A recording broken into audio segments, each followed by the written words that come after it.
Hello students, welcome back to the Helix NEET online question series. कैसे हो आप सब? बहुत सारे टॉपिक्स हम कवर कर चुके हैं इस सीरीज में एंड आज भी हम एक टॉपिक कवर करेंगे।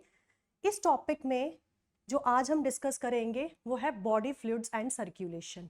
ठीक है, इस टॉपिक में अगेन हम सारे क्वेश्चंस डिस्कस करेंगे और उन क्वेश्चंस के क्या कॉन्सेप्ट्स हैं वो भी मैं तुम्हें पढ़ाऊंगी।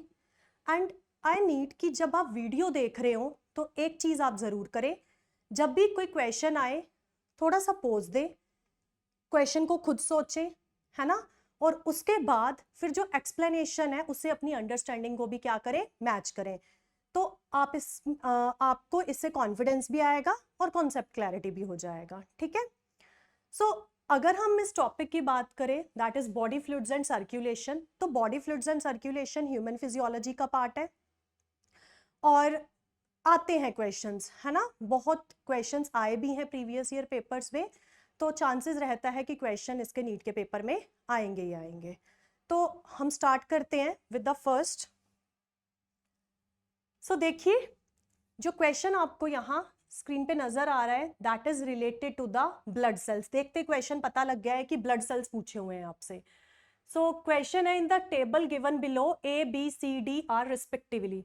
तो ब्लड सेल दिया है आपको, नंबर दे रखा है आपको। देखिए बेटा, ब्लड सेल दिया हुआ है, नंबर दे रखा है और क्या दिया हुआ है, फंक्शन दे रखा है आपको, है ना। तो हमें पता है कि एनसीईआरटी से जो फैक्चुअल फैक्ट्स हैं वही हमें यहाँ डिस्कस करने हैं। तो इस क्वेश्चन को करने से पहले हम स्टार्ट करते हैं with the composition of the blood. Okay, blood, अगर हम बेटा ब्लड की बात करें, ब्लड क्या है, सबने पढ़ा हुआ है, it is a connective tissue. Blood क्या है बेटा, एक कनेक्टिव टिश्यू है। ध्यान रखिएगा, ब्लड क्या है, कनेक्टिव टिश्यू है। और अगर हम कनेक्टिव टिश्यू की बात करें तो सेल्स भी होंगे, मैट्रिक्स भी होगा। तो जब हम ब्लड को कंपोनेंट्स में डिवाइड करते हैं या ब्लड के हम जब कंपोनेंट स्टडी करते हैं तो ब्लड में है दो कंपोनेंट्स। क्लियर? सबसे पहले आ जाता है ब्लड में प्लाज्मा। अगर आप बेटा प्लाज्मा की बात करो तो प्लाज्मा ब्लड का क्या है, it is the fluid matrix. Plasma क्या है, ब्लड का फ्लूइड मैट्रिक्स है। कैसा होता है प्लाज्मा, एल्केलाइन रहेगा, ये ध्यान रखना। इसका पीएच क्या है, एल्केलाइन पीएच है, इसका पीएच रहता है अराउंड 7.4। कितना पीएच है इसका, 7.4 पीएच है।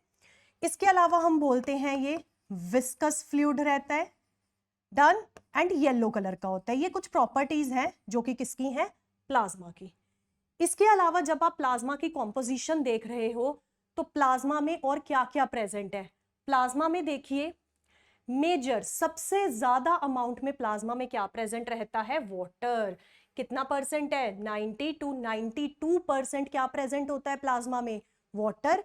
इसके अलावा अगर आप देखो सॉल्ट्स प्रेजेंट होंगे, आयंस होंगे, डिसॉल्व्ड गैसेस है, हार्मोन्स है, ग्लूकोज है, वेस्ट है। ये सारा का सारा मटेरियल कहां प्रेजेंट है, ब्लड के फ्लूइड मैट्रिक्स में, and that fluid matrix is known as plasma. Clear इतना? फिर आ जाते हैं हम प्लाज्मा के प्रोटीन्स पे, इनको भी हम डिस्कस करेंगे एक एक करके। तो बेटा प्लाज्मा में मेजर जो हम प्रोटीन्स की बात करेंगे वो ये तीन प्रोटीन्स हैं, एल्ब्यूमिन्स, ग्लोब्युलिन्स एंड फिब्रिनोजन, जिनके मैं तुम्हें डिटेल में अभी फंक्शन भी पढ़ाऊंगी। डन। एंड इसके अलावा भी कुछ क्लॉटिंग प्रोटीन्स और होते हैं लाइक प्रोथ्रोम्बिन हो गया, ये भी कहां प्रेजेंट होगा, प्लाज्मा में। ठीक है, 55% जो ब्लड का कॉम्पोजिशन है वो किसका है, प्लाज्मा प्रेजेंट है वहां। एंड रेस्ट जो बचा 45%, अगर आप रेस्ट 45% की बात करो तो वो क्या है बेटा, फॉर्म्ड एलिमेंट्स हैं, जिसको आप और क्या बोल देते हो, कॉर्पसल्स बोलते हो आप जिसको। ठीक है, सबसे पहले आ जाता है erythrocytes also known as red blood corpuscles. फिर आ जाते हैं आपके थ्रोम्बोसाइट्स, जिसको और क्या बोला गया बेटा, प्लेटलेट्स। और फिर आ जाते हैं आपके ल्यूकोसाइट्स, जिसके लिए हम और क्या वर्ड यूज करते हैं, व्हाइट ब्लड कॉर्पसल्स। तो ये तीनों के तीनों क्या है, फॉर्म्ड एलिमेंट्स है ब्लड में, जो कि 45% पार्ट बना रहे हैं ब्लड का, एंड रेस्ट किसका, कौन बना रहा है ब्लड का पार्ट, प्लाज्मा। क्लियर है इतना? ओके, तो अब हम इसमें देखेंगे डिफरेंट कंपोनेंट्स और उनका हम देखेंगे कि क्या क्या वो फंक्शन कर रहे हैं, कौन कौन से कंपोनेंट्स हैं, क्या क्या फंक्शन करेंगे। तो चलो एक एक करके अब इसको स्टडी करते हैं। सो आ जाता है बेटा हमारा, सबसे पहले हम डिस्कस करेंगे प्लाज्मा प्रोटीन्स। क्या डिस्कस करेंगे हम? Plasma proteins. मैंने तुम्हें बोला था कि 3 टाइप के मेजर प्रोटीन्स प्रेजेंट हैं ब्लड प्लाज्मा में। अब वो कौन कौन से प्रोटीन्स हैं? एक हमने पढ़ा एल्ब्यूमिन्स, एक मेजर प्रोटीन हम डिस्कस करेंगे यहाँ ग्लोब्युलिन्स, और थर्ड आ जाएगा बेटा हमारा फिब्रिनोजन। ठीक है, सो कौन कौन से हैं बेटा? फाइब्रिनोजन है, ग्लोब्युलिन्स है, और साथ में क्या है? एल्ब्यूमिन है। क्या फंक्शन कर रहे हैं ये? अगर आप सबसे पहले फंक्शन देखो एल्ब्यूमिन का, तो एल्ब्यूमिन का याद रखना, ये मेंटेन करेंगे ऑस्मोटिक बैलेंस ऑफ ब्लड। क्या मेंटेन कर रहे हैं बेटा? ब्लड का ऑस्मोटिक बैलेंस मेंटेन कर रहे हैं। अगर मैं ब्लड के ऑस्मोटिक बैलेंस की बात करूं तो सिंपल सी लैंग्वेज में बताऊंगी, ब्लड में वाटर को मेंटेन करके रखना। ठीक है, किसका काम है? एल्ब्यूमिन्स का, ध्यान रखना। फिर आते हैं आपके ग्लोब्युलिन्स। ग्लोब्युलिन्स डिफरेंट टाइप के होते हैं। अब इसी में कैटेगरी आती है एक गामा ग्लोब्युलिन्स की, जो कि क्या है आपकी? एंटीबॉडीज। तो जो गामा ग्लोब्युलिन्स है, जो आप एंटीबॉडीज पढ़ते हो, वो प्रोटीन्स है। और वो कौन से प्रोटीन्स है? गामा ग्लोब्युलिन्स है। तो इसी से आपको पता लग जाना चाहिए कि एंटीबॉडीज है। एंटीबॉडीज आप पढ़ चुके हो, किसमें हेल्प करती हैं? डिफेंस सेक्शन में हेल्प करती हैं। तो आप बोलोगे कि ग्लोब्युलिन्स का क्या फंक्शन हो गया? They help in the defense mechanisms in body. Clear? समझ आ गया बेटा ये? डन। नेक्स्ट आ जाते हैं हम fibrinogen. Very very important. Body में जब चोट लग जाती है, कोई ट्रॉमा होता है, कोई इंजरी होती है, तो बॉडी का कैपेबिलिटी है वो ब्लड को क्या कर सकती है? क्लॉट। तो वहां पे fibrinogen plays a very very important role. तो हम बोलेंगे इसका इंपॉर्टेंट फंक्शन क्या रहेगा? ये हेल्प करता है बेटा ब्लड क्लॉटिंग, या इसको क्या बोला जाता है? कोएगुलेशन। तो ध्यान रखना, ये तीनों के तीनों मेजर प्रोटीन्स हैं प्लाज्मा में, and these are doing different functions. Each of the protein is doing different function in the body. 6 to 8% जो होते हैं प्लाज्मा में प्रोटीन्स होते हैं, रेस्ट बाकी सब्सटेंसेस हैं। सबसे ज्यादा अमाउंट में क्या प्रेजेंट है प्लाज्मा में? वाटर। डन। क्लियर इतना? फिर उसके बाद आ जाते हैं हम नेक्स्ट स्लाइड पे अपनी, जो कि अब हम डिस्कस करेंगे फॉर्म्ड एलिमेंट्स को। ठीक है, मैंने बोला था 45% फॉर्म्ड एलिमेंट्स प्रेजेंट है। अब इसमें सबसे पहला जो फॉर्म्ड एलिमेंट है वो कौन सा है बेटा? एरिथ्रोसाइट्स। एरिथ्रोसाइट्स की अगर मैं बात करूं, also known as red blood corpuscles. Clear? So बेटा ये जो एरिथ्रोसाइट्स हैं, आपको पता है कि जो ब्लड सेल्स हैं वो बनते कहाँ हैं? बोन मैरो में बनते हैं, ये हम सब पढ़ चुके हैं। अब अगर हम एरिथ्रोसाइट्स की बात करें, erythrocytes are also known as red blood corpuscles. As the name is suggesting, इनके पास एक रेड कलर का पिगमेंट प्रेजेंट होता है। That red coloured pigment is known as haemoglobin. क्या बोलते हैं हम बेटा उस पिगमेंट को? हीमोग्लोबिन बोलते हैं। एक कॉम्प्लेक्स प्रोटीन है, और हीमोग्लोबिन का आपको पता है ये क्या करता है? गैसेस के ट्रांसपोर्टेशन में हेल्प करेगा। डन। फिर अगर हम एरिथ्रोसाइट्स की बात करें, कैसा होता है इनका शेप? बाय कॉन्केव शेप की होती हैं ये। इसके अलावा 120 डेज का इनका क्या रहेगा बेटा? लाइफ स्पैन रहता है। कितना लाइफ स्पैन है इनका? 120 डेज। 120 डेज के बाद इनकी क्या हो जाएगी? डेथ हो जाती है। और कहां जाकर ये डिजेनरेट होती है? स्प्लीन में। That's why spleen is also known as the graveyard of RBCs. ध्यान रखना, ग्रेवयार्ड ऑफ आरबीसीज क्या है? स्प्लीन है, जो कि आपका एक लिम्फोइड ऑर्गन भी है। क्लियर इतना? डन। सो इसके अलावा हम आरबीसीज में एक बहुत इंपॉर्टेंट चीज तुम्हें बता रही हूं। जब हम एरिथ्रोसाइट्स की बात करते हैं और मैमल्स में देखते हैं, मैमल्स में जो मैच्योर आरबीसीज होते हैं वो क्या हो जाते हैं? ई न्यूक्लिएट हो जाएंगे। ये ध्यान रखना, आरबीसीज जब बनते हैं मैमल्स में न्यूक्लियस होता है, लेकिन जब मैच्योर होते हैं तो न्यूक्लियस एंड ऑर्गेनल्स क्या हो जाती हैं? उसकी डिजेनरेट हो जाएंगी। This is another important characteristic of the RBCs. Plus अब आती है एक बहुत इंपॉर्टेंट बात, तीनों टाइप के अगर तुम कॉर्पसल्स देखोगे तो सबसे ज्यादा जो अबंडेंट रहते हैं कॉर्पसल्स वो कौन से हैं? एरिथ्रोसाइट्स हैं। अगर मैं अब इनके नंबर की बात करूं तो इनका नंबर कितना वेरी करता है? 5 to 5.5 मिलियन पर क्यूबिक mm ऑफ ब्लड। ये ध्यान रखना, सबसे अबंडेंट सेल्स जो ब्लड में प्रेजेंट है, कॉर्पसल्स जो ब्लड में प्रेजेंट है, वो कौन से हैं? एरिथ्रोसाइट्स है, क्योंकि इनका मेजर फंक्शन है गैसेस का ट्रांसपोर्ट। इनका नंबर ज्यादा है, उतना ही ऑक्सीजन क्या होगा? एफिशिएंटली बॉडी में हमारा कैरी होगा, which is required for the efficient function of the body. Clear इतना? Now will come to the next part, that is the thrombocytes. Next slide पे इसको हम करते हैं। सो बेटा अगर हम यहां बात करें अब थ्रोम्बोसाइट्स की, चलिए थ्रोम्बोसाइट्स पढ़ते हैं अब। नेक्स्ट जो बेटा आएंगे आपके सेल्स, दैट इज थ्रोम्बोसाइट्स। एक चीज यहां याद रखना बेटा, पहली चीज, they are also known as platelets. क्या बोला जाता है बेटा? और इनको प्लेटलेट्स भी बोला जाता है। एंड अगर हम इनकी बात करें थ्रोम्बोसाइट्स की, thrombocytes these are not true cells, these are not true cells. ये बनते हैं, these are made from the fragments of megakaryocyte. Specialise cells होते हैं बोन मैरो में, उनके किससे बनते हैं? ये फ्रेगमेंट से बनेंगे, तो हम बोलते हैं ये ट्रू सेल्स नहीं है, दैट्स वाई इनके पास भी न्यूक्लियस नहीं होता। और अगर मैं इनके नंबर की बात करूं तो इनका नंबर जो है वो वेरी करता है 1.5 लाख से 3 लाख के बीच में, 1.5 लाख टू 3 लाख पर क्यूबिक mm ऑफ ब्लड। ठीक है, इनका नंबर इतना वेरी करता है। अब क्वेश्चन आता है, ठीक है न्यूक्लियस नहीं है, ट्रू सेल्स नहीं है, सो कर क्या रहे हैं बॉडी में? सो बेटा प्लेटलेट्स का क्या फंक्शन है? बॉडी में कोई इंजरी हो रही है, कोई ट्रॉमा हो रहा है, उस टाइम पे बॉडी में एक्सेस ब्लीडिंग ना हो जाए, उसको रोकने के लिए जो ब्लड क्लॉटिंग मैकेनिज्म में सब्सटेंसेस चाहिए होते हैं, वो कौन सेक्रीट करते हैं? यही करते हैं, प्लेटलेट्स करेंगे। सो हम बोलेंगे ये सेक्रीट करते हैं सब्सटेंसेस, और ये सब्सटेंसेस कहाँ अपना रोल प्ले करेंगे? In the blood clotting mechanism. याद रखिएगा, ब्लड कोएगुलेशन जो आप मैकेनिज्म पढ़ते हो उसमें इन्हीं सब्सटेंसेस का क्या आता है? एक इंपॉर्टेंट रोल आएगा। क्लियर इतना? सो नंबर हमने देख लिया, सब्सटेंसेस देख लिया। अब इनका अगर नंबर कम हो जाता है बॉडी में तो ब्लीडिंग डिसऑर्डर्स हो सकते हैं, बिकॉज क्लॉटिंग नहीं कर पाएगा बॉडी, है ना? यही नंबर कम हो गया तो क्लॉट कैसे करेगा? डन इतना? फिर उसके बाद नेक्स्ट आ जाता है हमारा, नेक्स्ट पेज ऐड कर रही हूं बेटा मैं। अब अगर हम यहां बात करें, नेक्स्ट हमारे जो सेल्स आएंगे वो आएंगे व्हाइट ब्लड कॉर्पसल्स, और क्या बोला है हमने इनको? ल्यूकोसाइट्स। ठीक है, ल्यूकोसाइट्स का मतलब होता है, ल्यूको का वर्ड है मतलब कलरलेस। तो एक चीज यहां से क्लियर हो जानी चाहिए, इनके पास कोई भी पिगमेंट नहीं होती। ध्यान रखिएगा, they don't have any pigment, कोई पिगमेंट नहीं है इनके पास। इसके अलावा इम्यून सिस्टम से रिलेटेड फंक्शनिंग में क्या करेंगे? ये हेल्प करेंगे। एंड अगर हम इनका नंबर देखें तो इनका बेटा जो नंबर है ना वो वेरी करता है 6000 to 8000 पर क्यूबिक mm ऑफ ब्लड।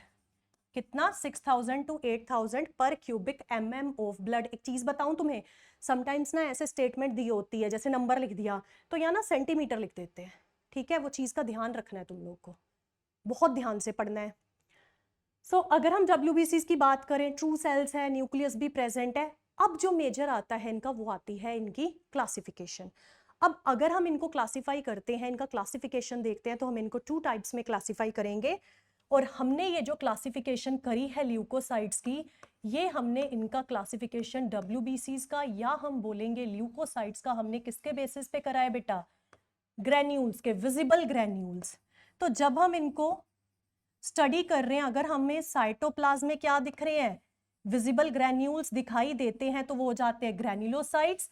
अगर हमें विजिबल ग्रैन्यूल्स नहीं दिखाई देते तो वो क्या आ जाएंगे? एक ग्रैन्युलोसाइट्स आ जाएंगे। ठीक है, सो जब हम ग्रैन्युलोसाइट्स की बात करते हैं मतलब विजिबल ग्रैन्यूल्स हैं, तो कैसे याद रखोगे कौन से ग्रैन्युलोसाइट्स हैं? फिल्स। जितने भी फिल्स हैं तीनों के तीनों वो ग्रैन्युलोसाइट्स हैं, that is neutrophils, basophils and eosinophils. Neutrophils, basophils and eosinophils. ये तीनों के तीनों क्या है बेटा, आपके ग्रैन्युलोसाइट्स हैं, विजिबल्स ग्रैन्यूल्स दिखाई देंगे साइटोप्लाज्म में। लेकिन जब हम बात करते हैं मोनोसाइट्स की एंड लिम्फोसाइट्स की, तो ये दोनों के दोनों क्या हैं आपके, ए ग्रैन्युलोसाइट्स हैं, इनमें हमें विजिबल ग्रैन्यूल्स दिखाई नहीं देंगे। Is this clear to everybody? Done. So अब आ जाते हैं हम इनके एक एक करके फंक्शंस पे। बेटा अगर हम इनके फंक्शंस की बात करें ना, तो सबसे पहले आता है ग्रैन्युलोसाइट्स। ग्रैन्युलोसाइट्स में न्यूट्रोफिल्स मेजरली किसमें हेल्प करते हैं, फैगोसाइटोसिस, एनगल्फ करना। कोई भी फॉरेन पार्टिकल आ रहा है, फॉरेन इन्वेडर्स आते हैं, उनको एनगल्फ कर लेंगे, खत्म कर देंगे। फिर आते हैं आपके बेसोफिल्स। बेसोफिल्स 3 सब्सटेंस सेक्रीट करेंगे, हिस्टामिन का सेक्रीशन करेंगे ये, सेरोटोनिन का सेक्रीशन करेंगे ये, और इसके अलावा एक और सब्सटेंस ये सेक्रीट करते हैं which is heparin. And heparin की अगर मैं बात करूं, this is the natural anticoagulant in your body. Blood vessels में ब्लड को क्लॉट नहीं होने देता, ये नेचुरल एंटीकोएगुलेंट हमारी बॉडी में क्या है, प्रेजेंट है। बेसोफिल सेक्रीट कर रहे हैं इसे, ठीक है। हिस्टामिन वैसोडाइलेटर है, सेरोटोनिन वैसोकॉन्स्ट्रिक्टर है। फिर आते हैं आपके एओसिनोफिल्स। एओसिनोफिल्स बेटा, अच्छा एक बेसोफिल्स का और ध्यान रखना, इन्फ्लेमेटरी रिएक्शंस में भी इनका रोल आ जाता है। और जैसे ही हम एओसिनोफिल्स की बात करेंगे, eosinophils are related with the allergic reactions, ठीक है, एसोसिएटेड होते हैं, एलर्जिक रिएक्शंस के साथ एसोसिएटेड हैं ये, और इन्फेक्शंस को क्या करेंगे, रेजिस्ट करते हैं। तो ये तीनों के तीनों सेल्स के मैंने क्या लिख दिया, सारे के सारे इनके फंक्शंस हो गए। डन। फिर आ जाता है आपका मोनोसाइट्स। बेटा अगर हम मोनोसाइट्स की बात करें, मोनोसाइट्स भी किसमें हेल्प करते हैं, फैगोसाइटोसिस में हेल्प करेंगे। ये भी क्या कर लेंगे, फैगोसाइटोसिस मतलब एनगल्फ कर देना। एंड लिम्फोसाइट्स की बात करें, इसमें आगे इनकी 2 फॉर्म्स आ जाती हैं, B and T lymphocytes, which are related with the immune functioning in your body. Clear? So जब हम इन सारे सेल्स की बात करते हैं, ये सारे के सारे WBCs आते हैं। इरेग्युलर सा स्ट्रक्चर होता है WBCs का, शॉर्ट लाइफ स्पैन होता है इनका। तो 2 कैटेगरीज हमने पढ़ ली, granulocytes and agranulocytes. Now next coming to very very important, अब जब हम इनके कॉम्पोजिशन की देखते हैं कि कौन सा WBC सबसे ज्यादा अमाउंट में है, कौन सा कम है, तो उसके लिए आपको याद रखना है, नो लॉन्गर मंकी ईट बनाना, नो लॉन्गर मंकी ईट बनाना। सो फर्स्ट इनका लेटर ले लीजिए, हाईएस्ट टू लोएस्ट कॉन्सेंट्रेशन मैंने बताई है। सो न्यूट्रोफिल सबसे ज्यादा अमाउंट में प्रेजेंट होंगे, हाईएस्ट कॉन्सेंट्रेशन। फिर आ जाते हैं आपके लिम्फोसाइट्स, फिर आ जाते हैं आपके मोनोसाइट्स, उसके बाद क्या आ जाएगा आपका, इओसिनोफिल्स आ जाएंगे, और आ जाएंगे आपके बेसोफिल। क्लियर इतना? सो सबसे ज्यादा कॉन्सेंट्रेशन में प्रेजेंट है न्यूट्रोफिल, सबसे कम कौन से हैं, बेसोफिल्स हैं, इससे याद रख लीजिएगा। डन। सो WBCs हैं ये सारे के सारे, performing different type of functions. So अब हम आ जाते हैं अपने फर्स्ट क्वेश्चन पे ही। हमारा जो फर्स्ट क्वेश्चन था, इसी के बेसिस पे अब तुम सॉल्व करना वो क्वेश्चन। सो ये था हमारा क्वेश्चन बेटा। देखो टेबल दे रखा है तुम्हें, ब्लड सेल्स है, नंबर है, फंक्शन पूछा है। तो अब यहां तुम्हें आइडेंटिफाई करना है, A, B, C and D identify करना है। तो देखो A में देखते हैं, नंबर दे रखा है 5.5 मिलियन, सबसे ज्यादा नंबर किसका था, RBCs का, दैट इज एरिथ्रोसाइट्स। फिर मैच करेंगे ऑप्शन क्या बन रहा है एंड में। फिर है ल्यूकोसाइट्स, WBCs हैं, दे दिया फाइट अगेंस्ट पैथोजेंस, ठीक है, इम्यून सिस्टम की फंक्शनिंग में हेल्प कर रहे हैं, इम्यूनिटी प्रोवाइड करते हैं। तो नंबर कितना था यहाँ इनका, हमें पता है WBCs है 6000 to 8000, हमने नंबर पढ़ा हुआ है इनका पर क्यूबिक mm ऑफ ब्लड। सी देखो, सी में इन्होंने कुछ नहीं दिया है, हमें सिर्फ नंबर दे रखा है। तो तुम्हें यहां से पता लग जाना चाहिए कि सबसे ज्यादा अमाउंट में RBCs थे, उससे कम क्या थे, प्लेटलेट्स थे, और सबसे कम क्या थे, WBCs। तो मिडल वन सेल्स कौन से आ जाएंगे यहाँ पे बेटा, प्लेटलेट्स आ जाएंगे। और प्लेटलेट्स का फंक्शन क्या था, बोलो, दैट इज ब्लड क्लॉटिंग या ब्लड कोएगुलेशन। तो अब हम अगर ऑप्शंस पे जाएं, तो फर्स्ट ऑप्शन देखिए एरिथ्रोसाइट्स 15 से 20 हजार, ना, ल्यूकोसाइट्स का इतना नंबर होता ही नहीं है ना। फिर उसके बाद नेक्स्ट है सेकंड ऑप्शन देखते हैं। फर्स्ट इन्होंने दिया है एरिथ्रोसाइट्स, ट्रू। सेकंड दिया है बी 6000 to 8000, ट्रू, ल्यूकोसाइट्स का इतना नंबर रहता है। सी दिया है thrombocytes, platelets are known as thrombocytes. और डी इन्होंने क्या दिया हुआ है बेटा, blood coagulation, that is blood clotting mechanism. तो यहां से ये आपका ऑप्शन आ गया करेक्ट। फिर आ जाता है आपका थर्ड ऑप्शन, भी देख लेते हैं। इन्होंने ए बोला है WBCs को, वैसे ही रोंग हो गया, बिकॉज सबसे ज्यादा नंबर किसका होता है, एरिथ्रोसाइट्स का।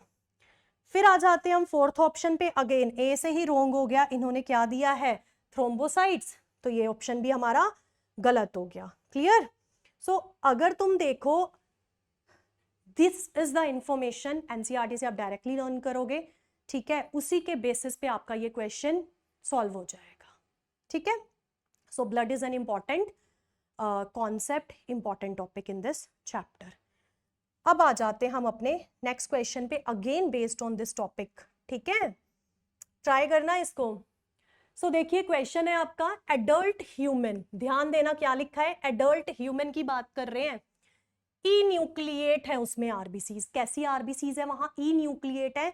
ई न्यूक्लिएट का वर्ड मतलब है नो न्यूक्लियस, न्यूक्लियस नहीं है उसमें। ई न्यूक्लिएटेड सेल्स होते हैं जिनके पास न्यूक्लियस नहीं होता। तो इन्होंने बोला है आरबीसीज जो ह्यूमन की एडल्ट आरबीसीज है वो ई न्यूक्लिएट है। विच of the following statement is the most appropriate, यहां मैं एक और लाइन अंडरलाइन कर रही हूं, मोस्ट अप्रोप्रिएट बताना है तुम्हें, ये ध्यान रखना। Explanation for this feature. So इन्होंने एक स्टेटमेंट दे दिया, adult human RBCs enucleated है, हम पढ़ चुके हैं ई न्यूक्लिएटेड होती हैं, जब बनती है न्यूक्लियस होता है, लेकिन जब मैच्योर होंगी न्यूक्लियस क्या हो जाता है, डीजेनरेट हो जाता है। सो क्या एक्सप्लेनेशन है, फर्स्ट ऑप्शन पे जाएंगे, ए पार्ट पे देखिए, they do not need to reproduce. देखो स्टेटमेंट अगर मैं बोलूं सही है, रिप्रोड्यूस नहीं करती, ठीक है, लेकिन क्या ये उसका रीजन बन रहा है, उनमें न्यूक्लियस नहीं है इस वजह से, मतलब वो रिप्रोड्यूस नहीं करती, लेकिन वो रिप्रोड्यूस नहीं करती इस वजह से उनका न्यूक्लियस नहीं है, तो ये कोई एक्सप्लेनेशन इसका नहीं है। क्लियर। तो आरबीसी रिप्रोड्यूस नहीं करेंगी और इनका लाइफ स्पैन कितना था, हम पढ़ चुके हैं 120 डेज का ही क्या था इनका लाइफ स्पैन था। सो ये ऑप्शन तो नहीं आएगा। फिर आते हैं they are somatic cells, true, body के सोमैटिक सेल्स है, जर्म सेल्स के अलावा जो बॉडी में सेल्स होते हैं, all cells are known as the somatic cells, but somatic cells do have nucleus. Clear. तो ये एक्सप्लेनेशन भी हमारा क्या हो गया, रोंग हो गया, बिकॉज जब हम सोमैटिक सेल्स की बात करते हैं उनके पास क्या प्रेजेंट होता है, न्यूक्लियस होता भी है, सोमैटिक सेल्स में होता है न्यूक्लियस। तो ये उसका कोई एक्सप्लेनेशन नहीं है कि ह्यूमन आरबीसीज ई न्यूक्लिएट है, क्यों, क्योंकि वो सोमैटिक सेल्स हैं। So this is again wrong. फिर इन्होंने बेटा थर्ड स्टेटमेंट लिया है यहाँ पे, they do not metabolize, totally wrong. अब ठीक है, आरबीसीज जब मैच्योर हो रहे हैं तो उनके पास न्यूक्लियस नहीं है, एंड ऑर्गेनल्स भी उनकी क्या हो जाती हैं, सारी डीजेनरेट हो जाती हैं। तो डीजेनरेट हो गई तो एरोबिक रेस्पिरेशन नहीं कर पाएंगे क्योंकि माइटोकॉन्ड्रिया भी नहीं है, बट दे डू ग्लाइकोलाइसिस, वहीं से एनर्जी जनरेट होती है। तो हम ऐसे नहीं बोल सकते कि आरबीसीज क्या नहीं करती, मेटाबॉलिक एक्टिविटी शो नहीं करती, आरबीसीज मेटाबोलाइज करती हैं, ग्लाइकोलाइसिस शो कर देती हैं। फिर आता है हमारा fourth option, all their internal space is available for oxygen transport. This is correct statement. कैसे समझते हैं पहले, तो अगर हम यहां बेटा देखें, जब ह्यूमन आरबीसीज बनती है ना, जब तो उनके पास न्यूक्लियस होगा, लेकिन जब आरबीसीज क्या हो जाती है, मैच्योर हो जाती है, तो हम देखते हैं कि उसका न्यूक्लियस और मैक्सिमम ऑर्गेनल्स क्या हो जाती हैं वहां पे, डीजेनरेट हो जाएंगी। अब ये क्यों होंगी बेटा, जब ये क्या हो जाएंगी, डीजेनरेट हो जाएंगी, अंदर का सारा स्पेस एम्प्टी हो गया, जितना भी स्पेस एम्प्टी हुआ वहां पे क्या फिल हो जाएगा, हीमोग्लोबिन। हीमोग्लोबिन हम पढ़ चुके हैं, रेस्पिरेटरी पिगमेंट है ये तो। 12 to 16 ग्राम पर 100 ml ऑफ ब्लड हीमोग्लोबिन होता है जब हम एक हेल्दी इंडिविजुअल की बात करते हैं। डन। सो हमने देखा हीमोग्लोबिन प्रेजेंट है, पूरे के पूरे इंटरनल स्पेस में हीमोग्लोबिन भर जाएगा, तो जितना ज्यादा हीमोग्लोबिन होगा उतना ही ज्यादा ये क्या करेगा, ऑक्सीजन को बाइंड करेगा। तो हमने देखा कि ये ऑप्शन बोल रहा है कि जितना भी इंटरनल स्पेस है वो अवेलेबल हो जाता है ऑक्सीजन ट्रांसपोर्ट के लिए, तो ये ऑप्शन आपका क्या आ गया, मोस्ट अप्रोप्रिएट एक्सप्लेनेशन आ गया, ये जो चेंज हुआ था आरबीसीज में उनकी मैच्योर होने पे। क्लियर इतना।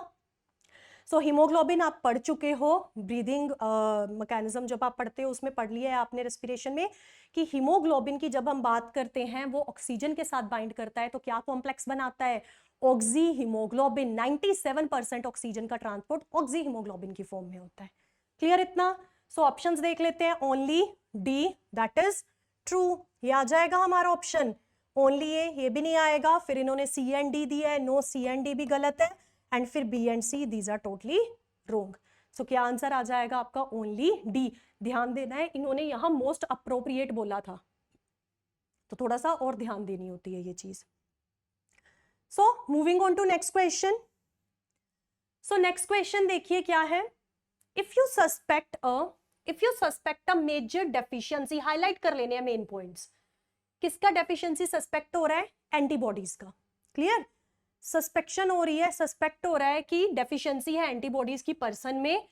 To which of the following would you look for confirmatory evidence? लेकिन आपको कंफर्मेशन चाहिए, कोई कंफर्मेटरी एविडेंस चाहिए कि एंटीबॉडीज का क्या है, नंबर कम हो रहा है। ठीक है, डेफिशिएंसी हो रही है, तो क्या देखोगे आप, कहां से एविडेंस मिलेगा?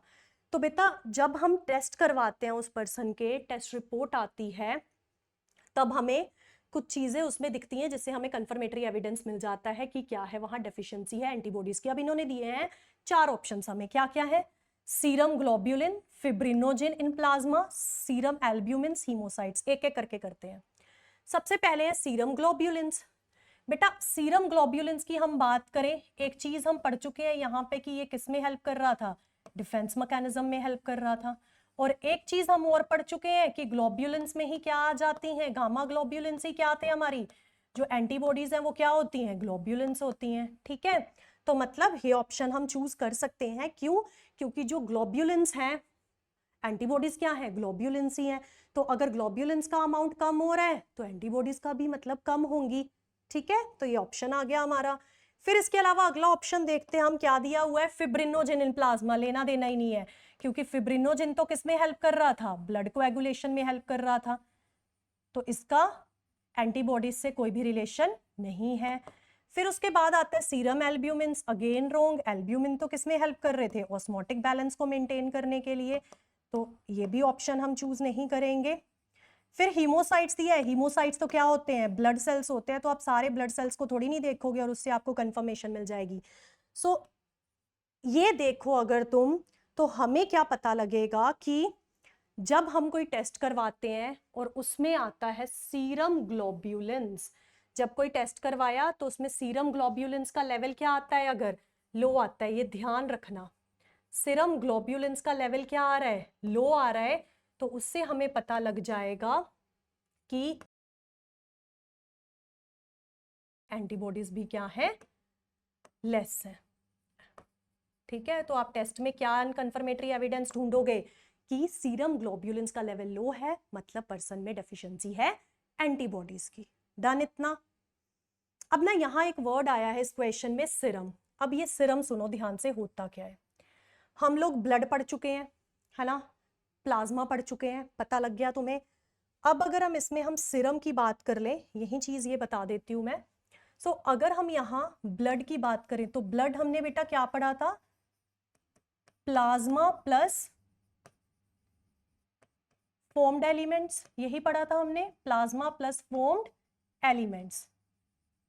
सो ब्लड में से अगर फॉर्म्ड एलिमेंट्स को हम निकाल देते हैं तो क्या रह जाता है हमारे पास, blood minus formed elements is plasma.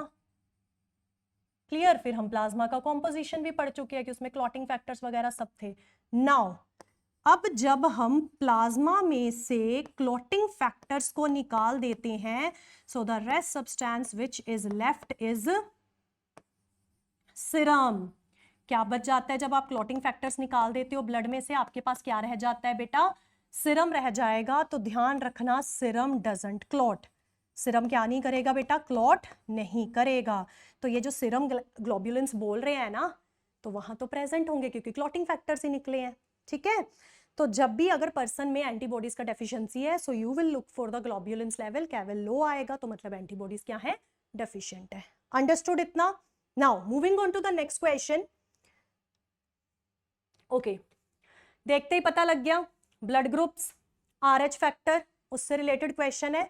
So before doing this question हम एक बार समझते हैं, दो कॉन्सेप्ट्स यहां समझेंगे, दो पार्ट्स में इस क्वेश्चन को डिवाइड करेंगे। एक समझेंगे एबीओ ग्रुपिंग और दूसरा क्या समझेंगे हम, आरएच फैक्टर। तो बेटा अगर हम बात करें यहां पे एबीओ ग्रुपिंग का,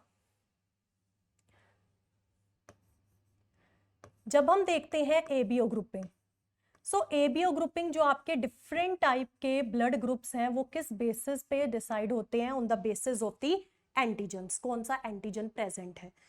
सो यहां पे हम देखेंगे कि बेटा जब आप आरबीसीज के सरफेस की बात करते हो तो आपको दो एंटीजन्स का यहां पे हम डिस्कशन करेंगे। तो यहां पे दो एंटीजन्स प्रेजेंट होते हैं, क्या नाम है, एक है ए एंटीजन और एक है बी एंटीजन। ये कहां प्रेजेंट होंगे, आरबीसीज के सरफेस पे। जैसे ये आरबीसी मैंने बनाई ए एंटीजन, ये बनाई बी एंटीजन। तो जो एंटीजन प्रेजेंट है उसी के बेसिस पे क्या डिसाइड होता है, ब्लड ग्रुप। एक तो एंटीजन्स के बेस पे हमारे डिफरेंट ब्लड ग्रुप्स डिसाइड होते हैं, इसके अलावा आ जाती हैं एंटीजन्स के अलावा नेचुरल एंटीबॉडीज जो कि प्रेजेंट होती हैं पर्सन के ब्लड में। ठीक है, प्लाज्मा में हम पढ़ चुके हैं एंटीबॉडीज है। दो एंटीबॉडीज का यहां हम डिस्कस करेंगे, एक एंटी ए आएगी और एक क्या आ जाएगी, एंटी बी। तो डिफरेंट एंटीजन्स एंड एंटीबॉडीज की प्रेजेंस के बेस पे हमने देखा कि जो ह्यूमन है उसमें क्या है, डिफरेंट ब्लड ग्रुप्स हैं। अब एक एक करके हम उन ब्लड ग्रुप्स को डिस्कस करते हैं बेटा। तो देखिए अगर हम ब्लड ग्रुप में बात करें तो इसी के बेसिस पे हमने चार ब्लड ग्रुप्स पढ़े, ए बी एंड ओ। अगर किसी की आरबीसीज के सरफेस पे, देखो यहां लिखा है एंटीजन्स ऑन आरबीसीज, अगर किसी की आरबीसीज के सरफेस पे ए एंटीजन है तो उसका ब्लड ग्रुप क्या हो जाएगा, ए। ठीक है, और एंटीबॉडीज जो उसके प्लाज्मा में होंगी वो कौन सी होगी, एंटी बी, ध्यान रखना। और अगर किसी की आरबीसीज के सरफेस पे बी एंटीजन है तो ब्लड ग्रुप बी हो जाएगा। तो उस पर्सन की बॉडी में प्लाज्मा में एंटीबॉडीज कौन सी होंगी, एंटी ए होगी। क्लियर इतना। सो कहने का मतलब है ये एंटी ए जो एंटीबॉडी है ये एंटीजन ए के अगेंस्ट फाइट करेगी, और जो एंटी बी एंटीबॉडी है ये बी एंटीजन के अगेंस्ट फाइट करेगी। डन। और जब किसी का ब्लड ग्रुप ए बी है वो कैसे डिसाइड होता है, तो जहां आरबीसीज के सरफेस पे ए बी होगा और बी बी क्या होगा, एंटीजन होगा, तो उसका ब्लड ग्रुप क्या हो जाता है, ए बी, लेकिन उसके प्लाज्मा में कोई भी एंटीबॉडी नहीं होगी। ध्यान रखिएगा, इस पे क्वेश्चन भी बनता है। फिर उसके बाद नेक्स्ट आता है O blood group. O blood group कैसे डिसाइड होता है, देखो अगर आरबीसीज के सरफेस पे कोई भी एंटीबॉडी नहीं है तो हम बोलेंगे वो ओ ब्लड ग्रुप है, लेकिन यहाँ पे दोनों की दोनों एंटीबॉडीज क्या होंगी, उसके सरफेस, उसके प्लाज्मा में प्रेजेंट होंगी। क्लियर इतना।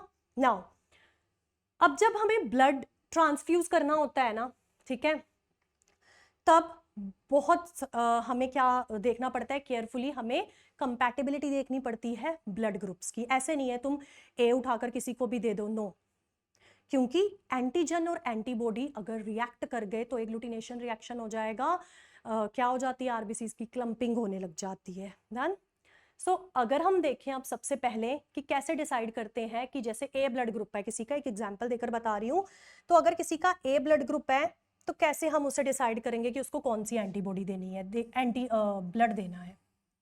देखिए अगर किसी का ब्लड ग्रुप ए है, मैंने यहां बनाया किसी का ब्लड ग्रुप क्या है, ए, तो ये आरबीसी है, उसके सरफेस पे क्या है, ए एंटीजन, ये ए ब्लड ग्रुप है पर्सन का, और वहां पे जो प्लाज्मा में एंटीबॉडी होगी वो क्या है, एंटी बी होगी। मतलब ये किसके अगेंस्ट फाइट करेगी, बी एंटीजन के अगेंस्ट। तो अगर इस पर्सन को कोई ब्लड दे सकता है तो वो कौन दे सकता है, सबसे पहले हम देखेंगे ए। यस, ए इसको ब्लड डोनेट कर सकता है। क्यों, क्योंकि ए के सरफेस पे भी ए एंटीजन है, यहाँ पे भी ए एंटीजन है, एंटीजन सेम हो गए, कोई रिएक्शन नहीं होगा। क्लियर। इसके अलावा अगर हम देखें, क्या इसको बी ब्लड डोनेट कर सकता है, नहीं कर सकता। क्यों, क्योंकि बी के पास क्या है, एंटीजन है बी, जैसे ही बी एंटीजन जाएगा ये एंटीबॉडीज एंटीजन को क्या कर देगी, किल कर देगी, तो बी कभी भी ए को ब्लड डोनेट नहीं कर सकता। फिर देख लेते हैं हम ए बी, क्या ए बी इसको ब्लड डोनेट कर सकता है, ये भी नहीं कर सकता। क्यों, क्योंकि यहां तो चलो एक एंटीजन सेम है लेकिन यहां तो बी एंटीजन है ना, तो ये एंटीबॉडी फिर से एंटीबॉडी क्या करेगी, इस बी एंटीजन के अगेंस्ट फाइट करेगी, तो ए बी भी नहीं कर सकता। फिर अगला देख लेते हैं, क्या इसको ओ ब्लड डोनेट कर सकता है? यस। क्यों? क्योंकि ओ के पास तो क्या नहीं है, कोई एंटीजन ही नहीं है। तो ओ जब हम डोनेट करते हैं तो उसके पास कोई एंटीजन नहीं है, तो ओ ऐसा ब्लड ग्रुप है जो कि क्या बोला जाता है, इट इज यूनिवर्सल डोनर। ओ को क्या बोला जाएगा बेटा, यूनिवर्सल डोनर बोला जाता है, बिकॉज ओ के पास कोई भी एंटीजन नहीं है, तो हम इसको क्या कर सकते हैं, डोनेट कर सकते हैं बाकी ब्लड ग्रुप्स को। क्लियर इतना? तो अब अगर हम इस टेबल की बात करें, इसी टेबल के बेसिस पे हम देखेंगे डोनर ग्रुप जो हमने देख रखा है। ए को कौन ब्लड दे सकता है, ए दे सकता है, ओ दे सकता है, अभी अभी हमने देख लिया। बी को अगेन बी दे सकता है क्योंकि सेम एंटीजन है, ओ दे सकता है, यूनिवर्सल डोनर है, कोई एंटीजन ही नहीं था इसके पास। फिर आ जाता है तुम्हारा ए बी को ए बी ब्लड दे सकता है, और कौन दे सकता है इसको, ए दे सकता है, बी दे सकता है, ओ। तो यहां से एक चीज तुम्हें पता लग रही है कि ये चारों के चारों ब्लड ग्रुप से ए बी क्या ले सकता है, ब्लड रिसीव कर सकता है।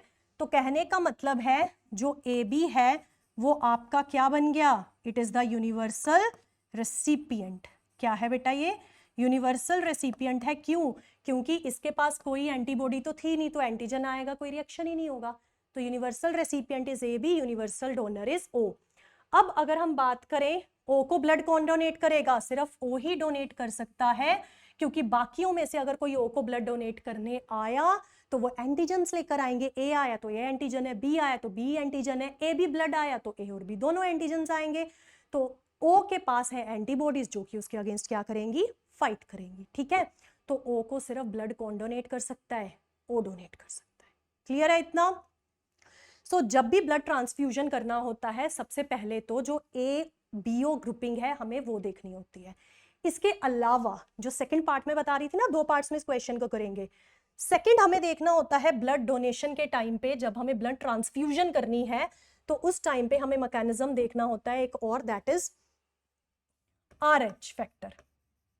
पॉजिटिव नेगेटिव पढ़ते हैं ना हम, तो ये जो RH फैक्टर आया इसका सबसे पहला स्टडी कहाँ हुआ था, रीसस मंकी में हुआ था। RH फैक्टर क्या है, कुछ नहीं है बेटा, अगेन ये भी एक एंटीजन है जो कि आरबीसीज के सरफेस पे क्या है, प्रेजेंट है। ठीक है, RH फैक्टर किसको बोला, अगेन RH एंटीजन है जो कि आरबीसीज के सरफेस पे क्या है बेटा, प्रेजेंट है। अब अगर ये प्रेजेंट होता है आरबीसीज के सरफेस पे, 80% लोगों में प्रेजेंट होता है, तो जैसे यहाँ आरबीसीज के सरफेस पे ये प्रेजेंट है तो हम बोलेंगे ये क्या हो गया, RH पॉजिटिव हो गया। अगर ये RH फैक्टर क्या है, एब्सेंट है, आरबीसीज के सरफेस पे ये क्या है, एब्सेंट है, तो उन पर्सन्स को हम क्या बोलते हैं, RH नेगेटिव। तो जब हम ब्लड ट्रांसफ्यूजन करते हैं तो हमें ब्लड ग्रुप्स के अलावा RH फैक्टर को भी क्या करना है, कंसीडर करना है। तो इसके बेसिस पे हम देखेंगे कि अगर कोई RH पॉजिटिव पर्सन है, क्या वो RH पॉजिटिव पर्सन को ब्लड डोनेट कर सकता है, यस, क्योंकि एंटीजन सेम है। ठीक है, इसके पास भी है उसके पास भी है, कोई रिएक्शन नहीं होगा।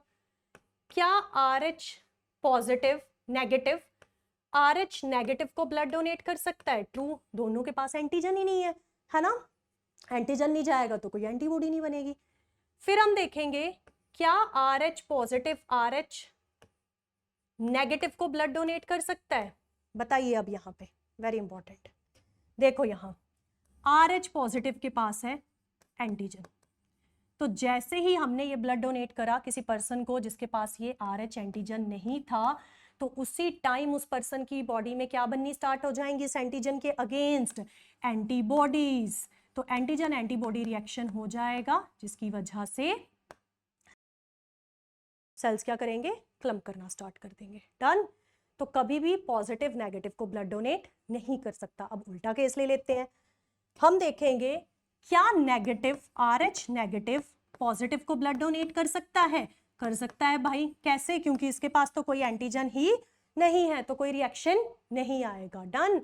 तो अगर हम देखें तो RH नेगेटिव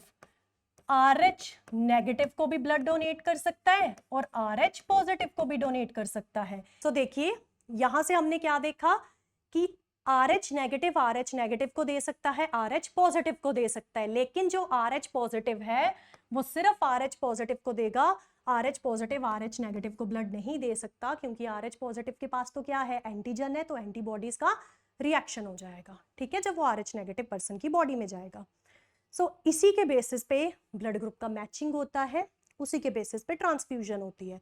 तो अब आ जाते हैं हम अपने क्वेश्चन पे। देखिए क्वेश्चन क्या था आपका, a person with blood group देख लो क्या है उसका दिया हुआ, ARH नेगेटिव लिख लेते हैं, पर्सन का ब्लड ग्रुप है ARH negative, can receive the blood transfusion from, कहां से ब्लड ट्रांसफ्यूजन वो एक्सेप्ट कर सकता है।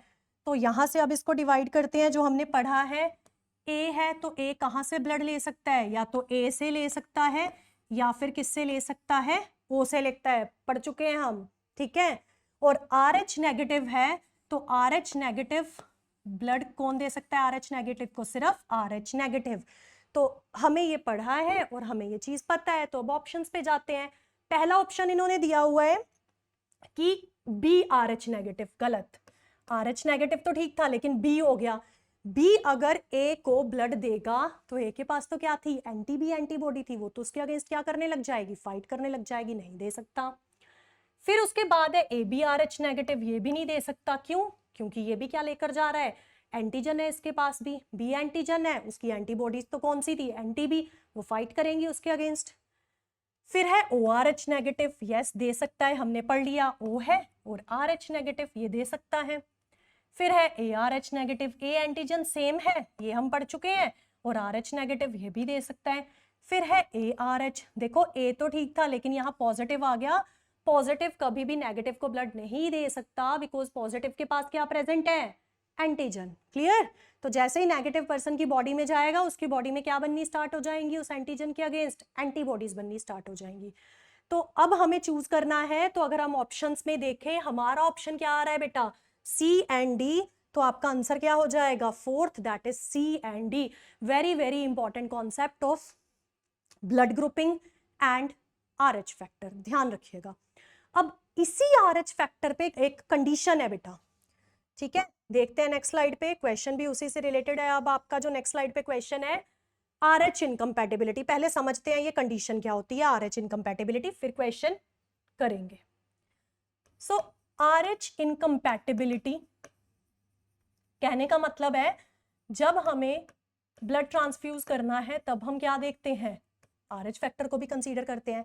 तो RH इनकम्पैटिबिलिटी में ना एक केस आता है, एक कंडीशन आती है which is known as erythroblastosis fetalis। क्या कंडीशन का नाम है, एरिथ्रोब्लास्टोसिस फिटैलिस है कंडीशन का नाम। बेटा इस कंडीशन में क्या हो रहा है, ध्यान देना, ठीक है, ये मदर प्रेग्नेंट है, ये उसका क्या बनाया मैंने, फीटस।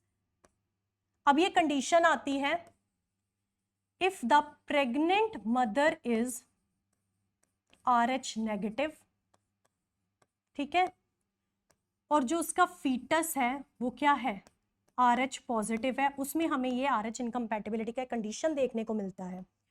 फीटस कैसा है बेटा, RH पॉजिटिव, मदर कैसी है, RH नेगेटिव है।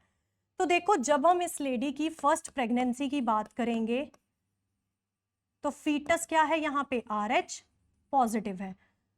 RH पॉजिटिव मतलब एंटीजन है, लेकिन कुछ नहीं होता, फर्स्ट डिलीवरी के टाइम पे जो बेबी होता है वो नॉर्मली डिलीवर होता है, कुछ नहीं होता, क्यों, क्योंकि जब बेबी अपने मदर के यूट्रस में है, उसका डेवलपमेंट हो रहा है, तो दोनों के बीच में आप यहाँ क्या पढ़ते हो, क्या प्रेजेंट है, प्लेसेंटा।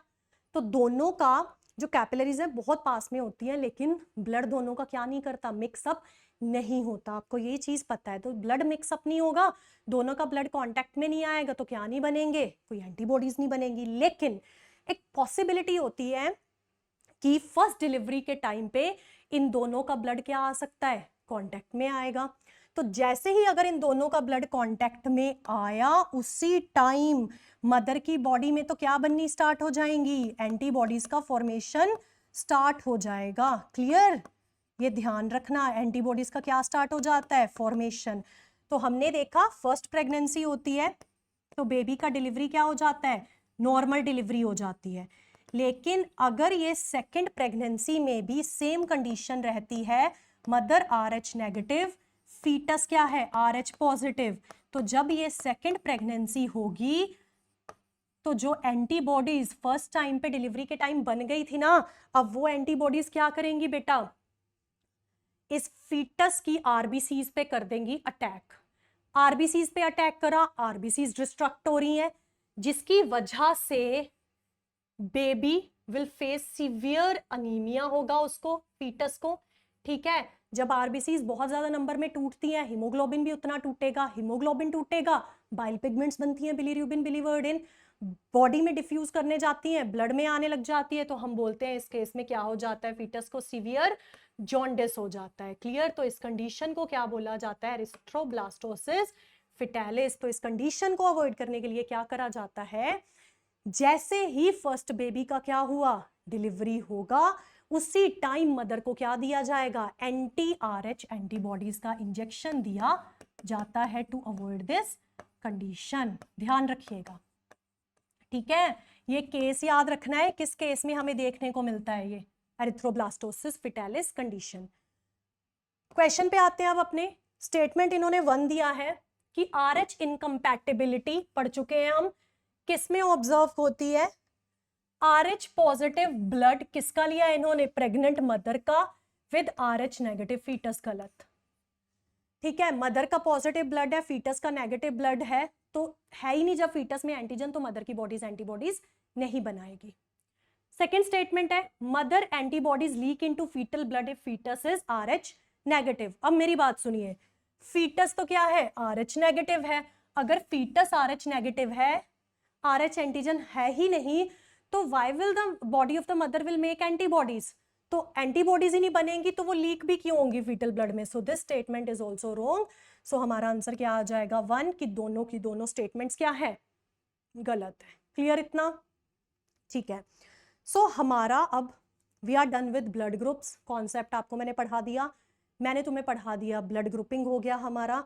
इसके अलावा हम कर चुके हैं RH फैक्टर। अब हम आ जाते हैं अपना नेक्स्ट क्वेश्चन पे। नेक्स्ट क्वेश्चन देखिए, ब्लड क्लॉटिंग मैकेनिज्म। अब बेटा ब्लड क्लॉटिंग मैकेनिज्म, ये क्वेश्चन देखिए, इन्होंने बोला है आपको कुछ क्या दिए हैं, इवेंट्स दे रखे हैं, और इन इवेंट्स को आपको you have to arrange the following events in a correct chronological sequence as they occur during coagulation of blood in response to a trauma. आपको ये इन्होंने A to E 5 इवेंट्स दे रखे हैं, जो कब हो रहे हैं, during the response of the body to a injury और ट्रोमा। मतलब किसकी बात कर रहे हैं, ब्लड क्लॉटिंग मैकेनिज्म की। तो इस क्वेश्चन को करने से पहले हम एक बार समझते हैं ब्लड क्लॉटिंग मैकेनिज्म। सो देखिए बेटा, जैसे ही कोई क्या होती है, इंजरी होती है ना, तो इंजर्ड टिश्यू से क्या रिलीज होने लगते हैं, सब्सटेंसेस नोन एज थ्रोम्बोप्लास्टिन। वैसे ही जैसे ही ब्लड में कोई ट्रॉमा और इंजरी होगी, ब्लड प्लेटलेट्स भी डिसइंटीग्रेट करती है, और मैंने बताया था ना कुछ सब्सटेंसेस रिलीज करती हैं जो ब्लड क्लॉटिंग में हेल्प करते हैं, तो वो भी क्या रिलीज करने लग जाएगी, थ्रोम्बोप्लास्टिन। अब thromboplastin in the presence of calcium ions, ये क्या करेगा, एक एंजाइम कॉम्प्लेक्स को क्या कर देगा, एक्टिवेट कर देगा। This enzyme complex is known as thrombokinase. ध्यान रखना, ये एक एंजाइम कॉम्प्लेक्स है थ्रोम्बोकाइनेज, जो कि आगे एक कास्केड रिएक्शंस क्या हो जाती हैं, स्टार्ट हो जाएंगी। मतलब एक एंजाइम एक्टिवेट हुआ, वो आगे से आगे एंजाइम्स को क्या करता जाएगा, एक्टिवेट करता जाएगा। ऐसे रिएक्शंस को बोलते हैं कास्केड रिएक्शंस। तो कास्केड मैकेनिज्म यहां स्टार्ट हो जाता है। तो देखिए थ्रोम्बोकाइनेज क्या काम कर रहा है, पहला काम उसने करा हेपेरिन को इनएक्टिवेट करना। हेपेरिन मैंने बताया था ब्लड में एक नेचुरल क्या है, एंटीकोएगुलेंट है, ठीक है। तो सबसे पहले ये इसको क्या कर देगा, इनएक्टिवेट कर देगा, और इसने साथ ही साथ प्रोथ्रोम्बिन जो कि इनएक्टिव फॉर्म में था, कैल्शियम आयंस की प्रेजेंस में उसे थ्रोम्बिन में कन्वर्ट करा, और थ्रोम्बिन जैसे ही एक्टिवेट हुआ है, इसने इनएक्टिव फिब्रिनोजिन, अगेन एक क्लॉटिंग प्रोटीन है, उसको किस में कन्वर्ट कर दिया, फिब्रिन में कन्वर्ट कर दिया। डन। अब फिब्रिन क्या करता है बेटा, फिब्रिन एक थ्रेड लाइक नेटवर्क बनाएगा, जिसमें जो ब्लड सेल्स थे, जो क्या हो गए थे, डेड ब्लड सेल्स थे, वो क्या हो जाएंगे, इसमें सारे के सारे ट्रैप हो जाएंगे, और वहां पे आपको एक नजर आएगा इंजर्ड साइड पे बना हुआ क्लोट या कोएगुलम। जब आप उस इंजर्ड साइड को देखते हो तो वहां पे आपको एक रेड कलर का, डार्क ब्राउन रेड कलर का क्या दिखाई देता है, एक स्कम दिखाई देता है, जो कि क्या है, क्लोट है, या इसे हम क्या बोलते हैं, कोएगुलम बोलते हैं। ये रखना ध्यान। So this whole mechanism is of the blood clotting. Clear? So body में कैपेबिलिटी है, एक्सेस जो ब्लड लॉस ना हो उसके लिए बॉडी ये ब्लड क्लॉटिंग मैकेनिज्म क्या करती है, शो करेगी। तो अब देखते हैं इन सीक्वेंस को, अरेंज करते हैं। सीक्वेंस बेस्ड क्वेश्चन है। तो सबसे पहले क्या हुआ, जैसे ही इंजरी होती है थ्रोम्बोप्लास्टिन रिलीज होने लग गया था, जिससे क्या एक्टिवेट हुआ, enzyme complex thrombokinase through a cascade process. तो पहला इवेंट आ जाएगा हमारा कि थ्रोम्बोकाइनेज क्या हो गया, एक्टिवेट हो गया। अब थ्रोम्बोकाइनेज क्या एक्टिवेट करेगा, प्रोथ्रोम्बिन को। तो सेकंड इवेंट आ जाएगा ये कि फॉर्मेशन होने लग गई थ्रोम्बिन्स की फ्रॉम प्रोथ्रोम्बिन। प्रोथ्रोम्बिन एक्टिवेट होकर किसको एक्टिवेट कर रहा था थ्रोम्बिन बनके, फिब्रिनोजन को। तो अब क्या होगा, जो इनएक्टिव फिब्रिनोजन है वो फिब्रिन बनाएगा। तो ये हमारा थर्ड इवेंट आ गया। फिब्रिन क्या बनाएगा, अब नेटवर्क बनाएगा थ्रेड्स का, जिसमें ब्लड सेल्स ट्रैप होने लग जाएंगे और वहां पे एक क्लॉट का फॉर्मेशन हो जाता है, जिसे हम देखते हैं तो एक रेडिश ब्राउन कलर का हमें क्या नजर आता है, इंजर्ड साइड पे स्कम नजर आता है। तो ये आ गए आपके सीक्वेंस में इवेंट्स। तो देखिए क्या आ जाएगा सही ऑप्शन। सो फर्स्ट आ गया बी, सेकंड आ गया आपका सी, थर्ड आ गया आपका ई, डन। फिर डी आपका फोर्थ इवेंट है और देन ए, तो fourth will be the correct answer. Clear? So याद रखना सीक्वेंस स्टेप्स का। Moving on to the next one. Okay, आ जाते हैं next, pumping organ that is heart. So this question अगर आप इसको देखो, इन्होंने फीचर्स पूछे हैं हार्ट के। तो क्या है, how many of the following are true with respect to human heart. तो अब हम जो हमारे पास डिस्क्रिप्शंस ये हार्ट के फीचर्स दे रखे हैं, एक एक करके डिस्कस करते हैं, देन विल फाइंड आउट कितने फीचर्स सही हैं इसमें। सो सबसे पहला लिया है मीजोडर्मल। बेटा मीजोडर्मल ओरिजिन, यस। आप एम्ब्रियोनिक लेयर्स पढ़ते हो कि जब एम्ब्रियो का डेवलपमेंट होता है उसमें जर्म लेयर्स बनती हैं। एक बनती है एक्टोडर्म, ठीक है, मीजोडर्म एंड एंडोडर्म, ये 3 जर्म लेयर्स हैं, है ना।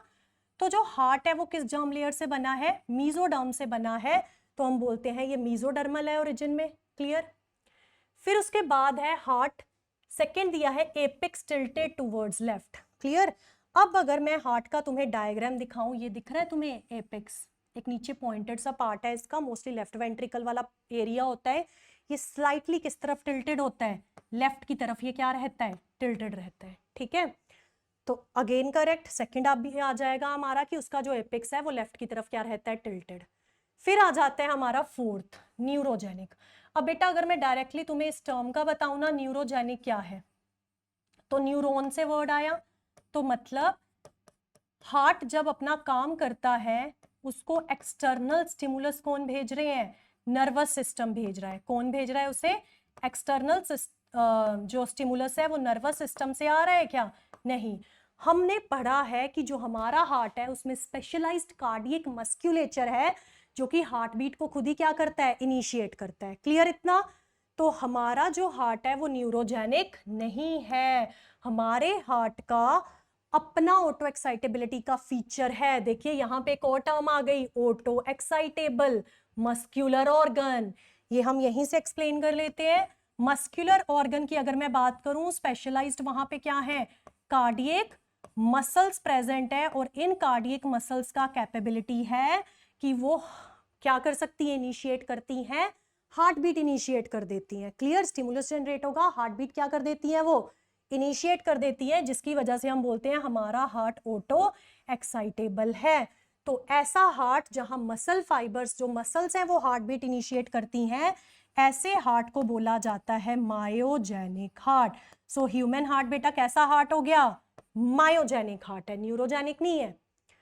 सो अगेन 4 चैम्बर्ड है, दैट इज ट्रू। डायग्राम में दिखा देती हूं, this is right atria, this is left atria, this is right ventricle and this is left ventricle. हमारा हार्ट 4 चैम्बर्स में डिवाइडेड है, so this is also correct. फिर आ जाता है हमारा thick and fibrous atrio ventricular septum. इसमें थोड़ी सी मैं एक चीज बताऊंगी तुम्हें। अब बेटा जब हम बात करते हैं यहाँ पे ध्यान से सुनिएगा।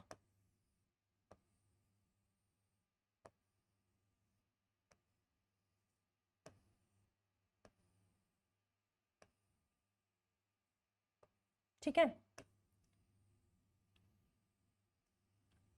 ध्यान से देखिए। अगर हम बात करें, ये क्या है, right atria, left atria, right ventricle and this is the left ventricle.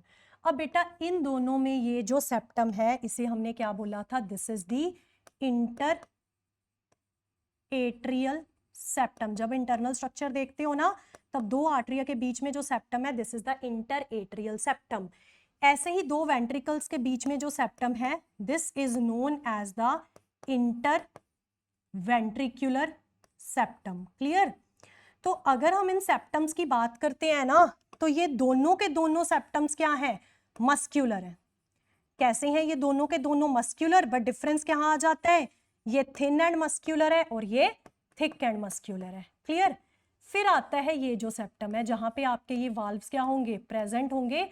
तो यहां पे जो सेप्टम है, this is known as the atrioventricular septum. अब बेटा ये जो आर्ट्रियो वेंट्रिकुलर सेप्टम है हार्ट में, ये होता है आपका थिक रहेगा और फाइब्रस रहेगा, फाइबर्स प्रेजेंट होंगे। तो ऐसा क्यों चाहिए, सो ये सेप्टम प्रिवेंट करता है simultaneous contraction of atria and ventricles, ताकि पहले आर्ट्रिया कॉन्ट्रैक्ट करे उसके बाद ही वेंट्रिकल्स कॉन्ट्रैक्ट करें। तो इसको कौन मेंटेन करके रखता है, आर्ट्रियो वेंट्रिकुलर सेप्टम। तो कैसा है, ये थिक एंड फाइब्रस रहता है। तो हमारा ये ऑप्शन भी करेक्ट हो गया। क्लियर? फिर नेक्स्ट दिया है लाइज इन मीडियास्टाइनम। अब मीडियास्टाइनम की अगर हम बात करें बेटा, तो मीडियास्टाइनम क्या है, देखो अगर हम ये ह्यूमन बॉडी लें, ये ह्यूमन बॉडी है फॉर एग्जांपल, ये उसका क्या है, मैंने बोला ये डायफ्राम है। तो डायफ्राम से नीचे वाला एरिया क्या था, एब्डोमिनल कैविटी, ऊपर वाला था थोरेसिक कैविटी। अब यहाँ पे अगर ये लंग्स प्रेजेंट है, तो ये लंग्स के बीच में जो स्पेस है, this space is known as the mediastinum. क्या बोलते हैं स्पेस को, मीडियास्टाइनम। सो हमारा हार्ट मीडियास्टाइनम में प्रेजेंट होगा in the thoracic cavity between the two lungs. Clear? So क्या आंसर आ जाना चाहिए, मीजोडर्मल है 1, एपेक्स 2, न्यूरोजेनिक नहीं है, 4 chamber 3, auto excitable 4, muscular organ 5, 6 and 7। तो करेक्ट आंसर आपका आ जाएगा 2। 7 फीचर्स हैं which are true for heart. Clear? Now moving on to the next. अब ये हार्ट का स्ट्रक्चर दे रखा है, ठीक है, एनसीईआरटी का डायग्राम है ये। तो हम यहाँ थोड़ा जो इन्होंने सारा ये डिस्क्रिप्शन दे रखी है, इसको एक बार देख लेते हैं। बेटा सबसे पहले हम यहाँ पे देखेंगे, हमें चैम्बर्स का पता लग गया। अब यहाँ हम देखेंगे ब्लड वेसल्स। देखिए ये वेना कावा दिखा रखी है, this is the superior vena cava, this is the inferior vena cava. और आपको पता है वेना कावा डीऑक्सीजनेटेड ब्लड कहाँ ले जाती है, राइट एट्रियम। ध्यान रखना, कहाँ ले जाएगी, राइट एट्रियम में। फिर आ जाती है अगली वेन की बात करें, ये पल्मोनरी वेन दिखा रखी है ना। तो पल्मोनरी वेन्स क्या करती हैं, ऑक्सीजनेटेड ब्लड ले जाएंगी फ्रॉम लंग्स। कहां ले जाती हैं बेटा, लंग्स से ले जाती हैं टू लेफ्ट एट्रिया। ये ध्यान रखना, ठीक है। तो पल्मोनरी अगर हम वेन की बात करें, when maximum deoxygenated blood carry करती हैं, लेकिन पल्मोनरी वेन क्या है, एक्सेप्शन है, जो कि क्या कर रही है, ऑक्सीजनेटेड ब्लड कैरी करती है from the lungs to the left atria. फिर आते हैं पल्मोनरी आर्टरी, दिखाई दे रही है ये पल्मोनरी आर्टरी। तो पल्मोनरी आर्टरी, आर्टरी है तो ऑक्सीजनेटेड करेगी नहीं, ये भी एक्सेप्शन है, ये डीऑक्सीजनेटेड ब्लड कैरी करती है फ्रॉम द राइट वेंट्रिकल। और कहां ले जाएगी ऑक्सीजनेशन के लिए उसे, लंग्स में, ठीक है। फिर आती है लार्जेस्ट आर्टरी आपकी, दैट इज एओर्टा, जो कि पूरी बॉडी में फिर ब्रांचिंग इसकी हो जाती है। ये ऑक्सीजनेटेड ब्लड लेकर जाती है टू द बॉडी, कहां से लेकर जाएगी, फ्रॉम द लेफ्ट वेंट्रिकल। ध्यान रखिएगा जितना यहां दिखा रखा है। क्लियर हुआ इतना? फिर उसके बाद आप यहाँ पे देख रहे हो ये बंडल ऑफ फिज या एसे नोड, ये हम बाद में कैरी ऑन करेंगे। अब यहाँ पे तुम्हें एक टर्म नजर आ रही है, कोडिया टेंडिनी। क्या है ये कोडिया tendineae? Now look at the structures. ये व्हाइट कलर के फाइबर्स देखो बेटा, है ना। सो ये क्या है, फाइब्रस टेंडन्स होते हैं ये, और इनका क्या काम है, ये स्ट्रिंग्स की तरह काम करते हैं। जब आर्टरिया सिस्टोल करता है, पूरा ब्लड प्रेशर एक्सर्ट होता है, तो यहाँ एवी सेप्टम पे ये क्या है, ट्राइकस्पिड, और इस साइड क्या होता है, ये बाइकस्पिड वाल्व है। ठीक है, ध्यान रखना ये कौन सा वाल्व है यहाँ पे, this is the tricuspid valve, जो कि राइट साइड पे होता है, और लेफ्ट साइड पे कौन सा वाल्व है यहाँ पे, दिस इज दी बाइकस्पिड, और इसको क्या बोल दिया जाता है बेटा, मिट्रल वाल्व भी बोला जाता है।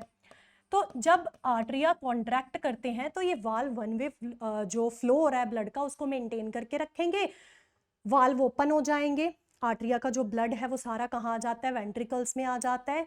अब जैसे ही वेंट्रिकल सिस्टोल का बिगनिंग होता है ये वाल्व क्या हो जाते हैं, क्लोज हो जाते हैं, ये हमने पढ़ा हुआ है। नाउ कोडिया टेंडिनी क्या कर रहे हैं, अब देखो बेटा वेंट्रिकुलर क्या हो रही है, सिस्टोल हो रहा है, कॉन्ट्रैक्शन हो रही है, ब्लड प्रेशर एक्सर्ट हो रहा है। तो ब्लड प्रेशर जब एक्सर्ट होगा तो ये वाल्व आर्टरिया की तरफ ऊपर ना ओपन हो जाए, ब्लड का जो फ्लो है वो वन वे रहे, मतलब जो वेंट्रिकल से ब्लड है वो पल्मोनरी किस में जाए, पल्मोनरी आर्टरी या एओर्टा में जाए वेंट्रिकल से, तो उस one way flow of blood को कौन मेंटेन करके रखते हैं, ये कोडिया टेंडिनी मेंटेन करके रखेंगे। कैसे, अगर आप देखो ये बेस ऑफ वाल्व से यहाँ अटैच होते हैं, और इस साइड पे यहाँ पे पैपिलरी मसल्स होती हैं वेंट्रिकल्स में जो उनको सरफेस देती हैं अटैच करने के लिए। तो एक साइड से ये बेस पे जो वाल्व्स हैं एवी वाल्व्स उनके बेस के साथ अटैच रहते हैं, और दूसरी साइड पे पैपिलरी मसल्स के साथ अटैच रहेंगे जो वेंट्रिकल की वॉल्स के साथ उनको जोड़ के रखता है।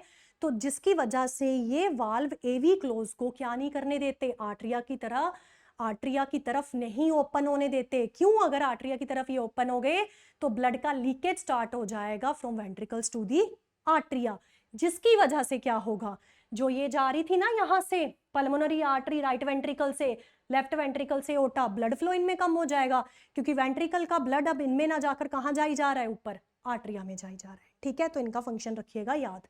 क्लियर हुआ इतना? उसके बाद आ जाते हैं हम, ओके अब ये क्वेश्चन है हमारा कार्डियक इंपल्स। देखो इन्होंने क्वेश्चन दिया है, the cardiac impulse is initiated and conducted further up to ventricle. की कार्डियक इंपल्स क्या है, एक इलेक्ट्रिक करंट है, इलेक्ट्रिक इंपल्स जनरेट होता है हार्ट में जो कि फिर कंडक्ट होता है वेंट्रिकल तक। तो हमें बताना है कि जो कंडक्शन हो रही है इंपल्स की उसका करेक्ट सीक्वेंस क्या है। Done. So to understood this आ जाते हैं हम अपने नोडल टिश्यू पे, नोडल मस्क्यूलेचर। बेटा हमें पता है कि जो हमारा हार्ट है उसमें स्पेशल नेटवर्क है एक कार्डियक मसल्स का, उस पूरे मसल फाइबर्स के नेटवर्क को क्या बोल देते हैं हम, नोडल मस्क्यूलेचर। क्लियर? अब नोडल मस्क्यूलेचर को हमें यहाँ क्या दिखते हैं, बंडल्स दिखते हैं मसल फाइबर्स के, और बीच में पूरे इंटरनोडल पाथवेज होते हैं मसल फाइबर्स के, और इन मसल्स में कैपेबिलिटी है कि ये हार्ट बीट को क्या करेंगी, खुद इनिशिएट करेंगी, मतलब एक इलेक्ट्रिकल स्टिमुलस जनरेट करेंगी जिसकी वजह से हार्ट कॉन्ट्रैक्ट करता है। जैसे इंपल्स जाएगी जिस चैम्बर में जाएगी वो क्या करेगा, कॉन्ट्रैक्ट करेगा। तो सबसे पहले हम देखेंगे क्या क्या इसमें आ जाते हैं पार्ट्स इसके। देखिए सबसे पहले आता है sinoatrial node. Right atrium के टॉप राइट कॉर्नर पे क्या प्रेजेंट है, ये sinoatrial node. Sinoatrial node में जब क्या होता है, एक्शन पोटेंशियल जनरेट होगा, एक स्टिमुलस जनरेट हो जाएगा, तो साइनो आर्ट्रियल नोड से वो स्टिमुलस देखो कहाँ जा रहा है, राइट एट्रिया में जा रहा है। ठीक है, इसके अलावा वो उसे कहाँ भेज रही है, लेफ्ट एट्रिया में भेज रही है। जैसे ही ये इलेक्ट्रिक इंपल्स एट्रिया में जाती है दोनों एट्रिया साइमल्टेनियसली क्या करते हैं, कॉन्ट्रैक्ट करेंगे, सिस्टोल हो जाएगा उनका। Clear?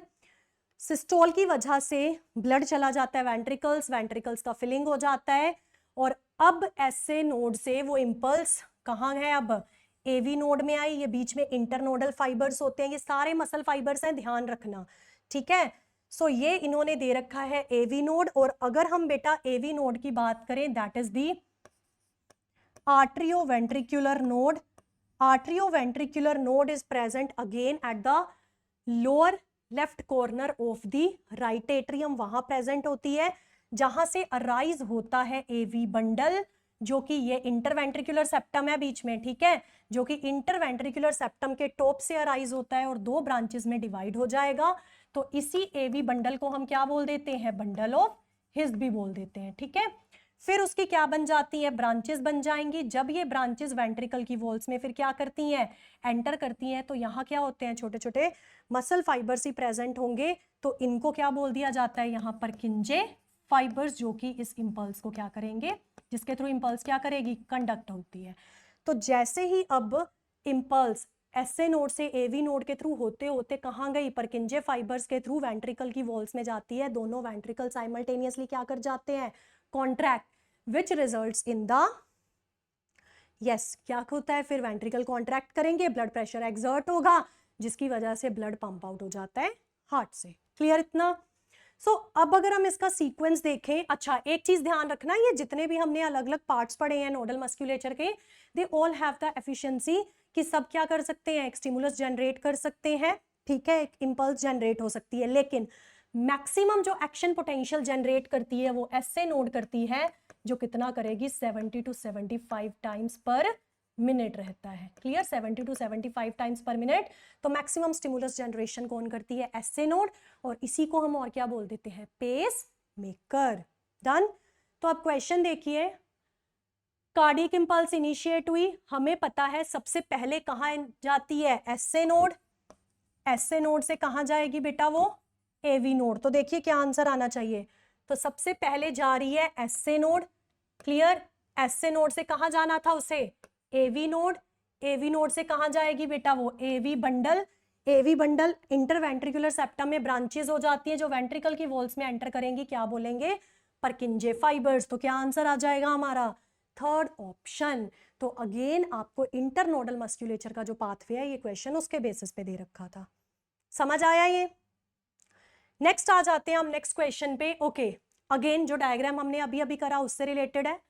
So what is the correct pair of the parts A to D, और उनकी डिस्क्रिप्शन के साथ आपको उनको क्या करना है, मैच करना है। तो ए बी सी डी दे रखा है पहले देख लेते हैं, मार्क कर लेते हैं। ए क्या है, वेना कावा। सी क्या है, यहां पे एसए नोड है।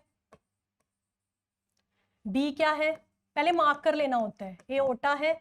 और यहां पे डी क्या दिया है इन्होंने, these are the pulmonary veins. Clear?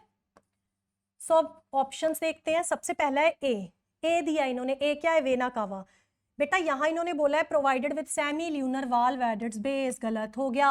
जो सेमी ल्यूनर वाल्व होते हैं ये किस में प्रेजेंट होते हैं, पल्मोनरी आर्टरी के बेस पे एज वेल एज एओर्टा के बेस पे प्रेजेंट होते हैं। ठीक है, एओर्टा और पल्मोनरी आर्टरी के बेस पे जो वाल्व प्रेजेंट है वो कौन से हैं, सेमी ल्यूनर वाल्व है। सो फर्स्ट ऑप्शन नहीं आएगा। डी क्या दिखा है, pulmonary vein carry deoxygenated blood, गलत। पल्मोनरी वेन एक्सेप्शन है, कैसा ब्लड कैरी कर रही थी, लास्ट भी पढ़ाया मैंने तुम्हें। ऑक्सीजन कैसा ब्लड कैरी करती है, ऑक्सीजनेटेड ब्लड कैरी करती है लंग से लेफ्ट आर्टरियम में। सी पे आ जाते हैं। सी दे रखा है इन्होंने बी किसको बोला है इन्होंने, बेटा देखो एओर्टा को। एओर्टा को बोला है लेफ्ट वेंट्रिकल से अराइज होती है, ट्रू। और क्या प्रोवाइड करती है, ऑक्सीजनेटेड ब्लड प्रोवाइड करती है to the body parts, that is also true. So third हमारा ट्रू आ गया। सी दिया है heart would stop beating in its absence, C क्या है, साइनो आर्टरियल नोड। बेटा अगर ये इनिशिएट नहीं कर रही तो बाकी पार्ट्स मैंने तुम्हें बताया, हर एक पार्ट में क्या हो जाता है, नोडल मस्क्यूलेचर के एक इंपल्स जनरेट हो सकती है, बट द थिंग इज कि कुछ टाइम तक तो वो कर लेंगे, लेकिन जो उनका रेट होगा वो बहुत कम होता है as compare to the SA node. ठीक है, सो ये ऑप्शन भी क्या हो गया, गलत हो गया। डन? सो हमारा राइट आंसर क्या आ जाएगा बेटा, थर्ड। क्लियर इतना? तो जो भी डायग्राम है, जब भी कोई डायग्राम आपको आइडेंटिफाई करने के लिए आता है, कुछ लेबलिंग दे रखी है, पहले उसको कंप्लीट करो, फिर मैच करो ऑप्शंस के साथ। नेक्स्ट आ जाता है again, the injury damages the cordia tendini of the tricuspid valve of human heart making it partially non functional हो गए हैं, वो partially non functional हो गए हैं, तो immediate effect क्या होगा, हाईलाइट कर लेना, immediate effect पूछ रहे हैं। सो हमें पता है ट्राइकस्पिड वाल्व कहां प्रेजेंट होता है, between the right atrium and right ventricle, ये हम पढ़ चुके हैं। तो अगर ये ट्राइकस्पिड वाल्व क्या हो गए, पार्शियली बेटा नॉन फंक्शनल हो गए हैं, तो अगर प्रॉपरली क्लोज नहीं हो पाएंगे तो ब्लड कहां से कहां बैक फ्लो कर सकता है, राइट वेंट्रिकल से राइट एट्रियम में, जिसकी वजह से राइट वेंट्रिकल से जो ब्लड कहां जाना था, पल्मोनरी आर्टरी से लंग की तरफ जाना था, पल्मोनरी आर्टरी से लंग्स की तरफ जाना था, वो क्या हो जाएगा, रिड्यूस हो जाएगा। ठीक है ये हम समझ चुके हैं, जो उन्होंने इफेक्ट दिया है ये उसका कंसीक्वेंस हो सकता है। तो अब देखते हैं options. Pacemaker will stop functioning, no, pacemaker तो ऐसे नोड है, वो तो इंपल्स जनरेट कर रही है। Blood will tend to flow back into the left atrium, गलत हो जाएगा, बिकॉज ट्राइकस्पिड वाल्व किस साइड है, राइट साइड पे प्रेजेंट है। Flow of blood into pulmonary artery will be reduce, true, ये चीज मैंने यही तुम्हें बताई थी कि अगर कोडिया टेंडनी क्या हो गए, पार्शियली नॉन फंक्शनल हो गए, राइट वेंट्रिकल से ब्लड कहां जाने लग जाएगा, राइट एट्रिया की तरफ। राइट एट्रिया की तरफ जाने लग गया तो वहां से जो पल्मोनरी आर्टरी उसे लंग्स की तरफ लेकर जा रही थी, उसमें तो ब्लड का फ्लो क्या हो जाएगा, रेड्यूस हो जाएगा। तो इमीडिएट इफेक्ट हमें यहां देखने को मिल जाएगा। Flow of blood into systemic aorta will be slow down, ये भी गलत, क्योंकि सिस्टमिक एओर्टा तो कहां से अराइज हो रही थी, लेफ्ट वेंट्रिकल से, उस साइड तो क्या थे, बाइकस्पिड थे। तो इमीडिएट इफेक्ट जो हमें देखने को मिलेगा वो कहां मिलेगा, जो राइट वेंट्रिकल से अराइज करी है pulmonary artery. Clear, so right option will B, right answer क्या आ जाएगा हमारा, थर्ड। फिर आते हैं हम नेक्स्ट असर्शन रीजन है। देखिए अगेन मायोजेनिक जो हार्ट है उस पे बेस्ड है। मायोजेनिक हार्ट में आपको बता चुकी हूं, ऐसा हार्ट जहां पे जो इनिशिएट है वो हार्ट की मसल्स खुद इनिशिएट कर रही हैं। क्लियर, तो ऐसे हार्ट के लिए एक चीज है, देखते हैं बेटा। जो मायोजेनिक हार्ट होता है ना, पहले समझो इसको, मायोजेनिक वर्ड समझो, मायोजेनिक हार्ट, ठीक है। मायो वर्ड आता है मसल्स के लिए, हमें पता है हमारे हार्ट में स्पेशलाइज्ड मसल्स हैं, कार्डियक मसल्स। और कार्डियक मसल्स का क्या प्रॉपर्टी होता है कि वहां पे जो स्टिमुलस जनरेट हो रहा है वो आगे से आगे उसे पूरे हार्ट में क्या कर रही है, सर्कुलेट भी कर रही है, और हार्ट का खुद क्या कर रहा है, इनिशिएट करती हैं, वो बीट भी इनिशिएट करती है मसल फाइबर से। ठीक है, जो नर्व फाइबर्स हैं वो हार्ट के फंक्शन को ना सिर्फ मॉडरेट करते हैं, लेकिन डायरेक्टली वहां स्टिमुलस भेज के हार्ट बीट को इनिशिएट नहीं करते हैं। तो जब ऐसा हार्ट है जो हार्ट बीट जहां खुद इनिशिएट हो रही है, हार्ट की मसल से ही वहां इनिशिएट हो रही है, तो ऐसे हार्ट को अगर बॉडी के बाहर निकाला जाए, ठीक है, और प्रॉपर कंडीशंस में रखा जाए, तो वो कुछ टाइम तक बीट कर सकता है। और इसी प्रॉपर्टी के बेस पे क्या पॉसिबल है, ट्रांसप्लांटेशन पॉसिबल है हार्ट का। क्लियर, सो हमारा जो ये क्वेश्चन है इसी पे बेस्ड है, transplantation of myogenic heart is possible, very much true, जो तुम्हें अभी समझाया, क्योंकि मायोजेनिक हार्ट में जो उसकी मसल्स हैं वो हार्ट बीट इनिशिएट कर रही हैं। तो रीजन दिया इन्होंने, myogenic heart removed from the body continues to beat for some time if kept in favourable environment. Yes, अगर आप मायोजेनिक हार्ट को निकालते हो और उसे कुछ टाइम बाहर रखते हो, फेवरेबल कंडीशंस में फेवरेबल एनवायरनमेंट देते हो, तो वो कुछ टाइम तक क्या करता है, बीट करता है। और इसी के बेसिस पे क्या पॉसिबल है, जो डॉक्टर्स ट्रांसप्लांट कर सकते हैं। ठीक है, क्योंकि उतना टाइम पीरियड उनको मिल जाता है। क्लियर हुआ इतना? सो क्या आ जाएगा, असर्शन है ट्रांसप्लांटेशन पॉसिबल है मायोजेनिक हार्ट का, पॉसिबल है भाई। तो रीजन क्या दिया है, मायोजेनिक हार्ट क्यों पॉसिबल है, क्योंकि मायोजेनिक हार्ट को जब हम बॉडी से निकालते हैं, फेवरेबल एनवायरनमेंट देते हैं, तो वो कुछ टाइम तक बीट अपनी कंटिन्यू रखता है। सो आंसर विल बी 1 कि assertion and reason are true and reason is the correct explanation of the assertion. Is this correct? Done. Now moving on to the next part. Okay, थोड़ा सा numerical type आ जाता है ये part. Question है what would be the heart rate पूछा है of a person if the cardiac output, यहां इन्होंने कार्डियक लिख लेते हैं जो जो दिया है, कार्डियक आउटपुट दिया है इन्होंने 5 litre. If the cardiac output is 5 liter, blood volume in the ventricles at the end of diastole. Blood volume in the ventricles at the end of the diastole, it is known as the end diastolic volume. End diastolic volume है कि ventricles जब relax कर रहे होते हैं तो diastole जब and होता है उस टाइम पे उसमें कितना ब्लड प्रेजेंट है, तो इन्होंने कितना वैल्यू दिया है, इन्होंने 100 ml वैल्यू दिया है। क्लियर, और नेक्स्ट वैल्यू क्या दिया है, at the end of the ventricular systole, इसको बोलते हैं एंड सिस्टोलिक वॉल्यूम, कि वेंट्रिकल्स जब सिस्टोल हुआ, उनका कॉन्ट्रैक्शन हुआ, तो कितना ब्लड वहां पे प्रेजेंट है। ठीक है, तो यहां 2 टर्म्स हमने यूज करी, एक टर्म हमने यूज करी ईडीवी एंड डायस्टोलिक वॉल्यूम, एक टर्म हमने यूज करी ईएसवी। बेटा इसको किस तरीके से समझो, एक बॉटल है उसमें पानी भर दिया तुमने, क्लियर, तो वो क्या हो गया, जितना पानी उसमें भर गया वो एंड डायस्टोलिक वॉल्यूम है। अब बोतल को पूरा पिचका दो, ठीक है, जितना पानी बाहर निकल गया, गया वो पानी बाहर, जितना पानी बोतल में रह गया पिचकाने के बाद वो क्या बन गया आपका एंड सिस्टोलिक वॉल्यूम। तो कहने का मतलब है जब वेंट्रिकल्स रिलैक्स कर रहे होते हैं उस टाइम पे उसमें कितना ब्लड है at the end of the relaxation, वो आ जाता है आपका एंड डायस्टोलिक वॉल्यूम, जो इन्होंने 100 ml दिया है। और डायस्टोल के बाद 100 ml इन्होंने दिया है, और जब वेंट्रिकल्स का सिस्टोल हो जाता है, कॉन्ट्रैक्ट कर चुके हैं, ब्लड को पंप आउट कर चुके हैं, तब वो कितना वॉल्यूम उसमें रह जाता है, वो क्या है, एंड सिस्टोलिक वॉल्यूम है, जो इन्होंने 50 ml दिया है। तो हमारे पास EDV है और ESV है, क्लियर। अब कार्डियक आउटपुट इन्होंने 5 लीटर दिया है, जिसको हम ml में कन्वर्ट कर लेते हैं, 5000 ml ये हो गया। तो इन्होंने पूछा है हमें क्या फाइंड आउट करनी है, हार्ट बीट फाइंड आउट करनी है। तो इधर देखिए, अब अगर हम सबसे पहले बात करें स्ट्रोक वॉल्यूम की, क्या डिस्कस करेंगे हम यहाँ पे बेटा, स्ट्रोक वॉल्यूम। देखिए स्ट्रोक वॉल्यूम किसको बोला, volume pumped out by the ventricle पर बीट। जो मैं तुम्हें बोल रही हूं ना कि डायस्टोल के बाद कितना वॉल्यूम था, उसके बाद सिस्टोल के बाद कितना वॉल्यूम रह गया, तो मतलब जब वेंट्रिकल्स कॉन्ट्रैक्ट करे, ब्लड बाहर पंप आउट हुआ, तो वो जो बाहर ब्लड पंप आउट हुआ वही हमारा स्ट्रोक वॉल्यूम है, जिसको आप काउंट करते हो EDV माइनस ESV, कि डायस्टोल के बाद कितना ब्लड था, सिस्टोल के बाद कितना ब्लड रह गया, तो मतलब है जो बाहर ब्लड निकला वो क्या हो गया, स्ट्रोक वॉल्यूम हो गया। तो इन्होंने हमें EDV का वैल्यू दिया था 100, ESV का वैल्यू दिया था 50, तो हमारे पास स्ट्रोक वॉल्यूम जो आ गया वो आ गया आपका 50 ml, क्लियर। फिर हमारे पास इन्होंने नेक्स्ट ऑप्शन दिया है कार्डियक आउटपुट। बेटा कार्डियक आउटपुट क्या होता है, volume of blood pumped out by the ventricle पर मिनट, मिनट के हिसाब से हम देखेंगे यहाँ। तो कार्डियक आउटपुट हम फाइंड करते हैं stroke volume into heart rate. याद रखना ये कार्डियक आउटपुट को कैसे फाइंड आउट करोगे, stroke volume into heart rate. Cardiac output आपको 5000 दिया है, स्ट्रोक वॉल्यूम हमने फाइंड आउट कर लिया 50, हार्ट रेट आप फाइंड आउट कर सकते हो। अब तो अगर हम इसको यहां लेकर आए तो हार्ट रेट आपका कितना आ जाएगा,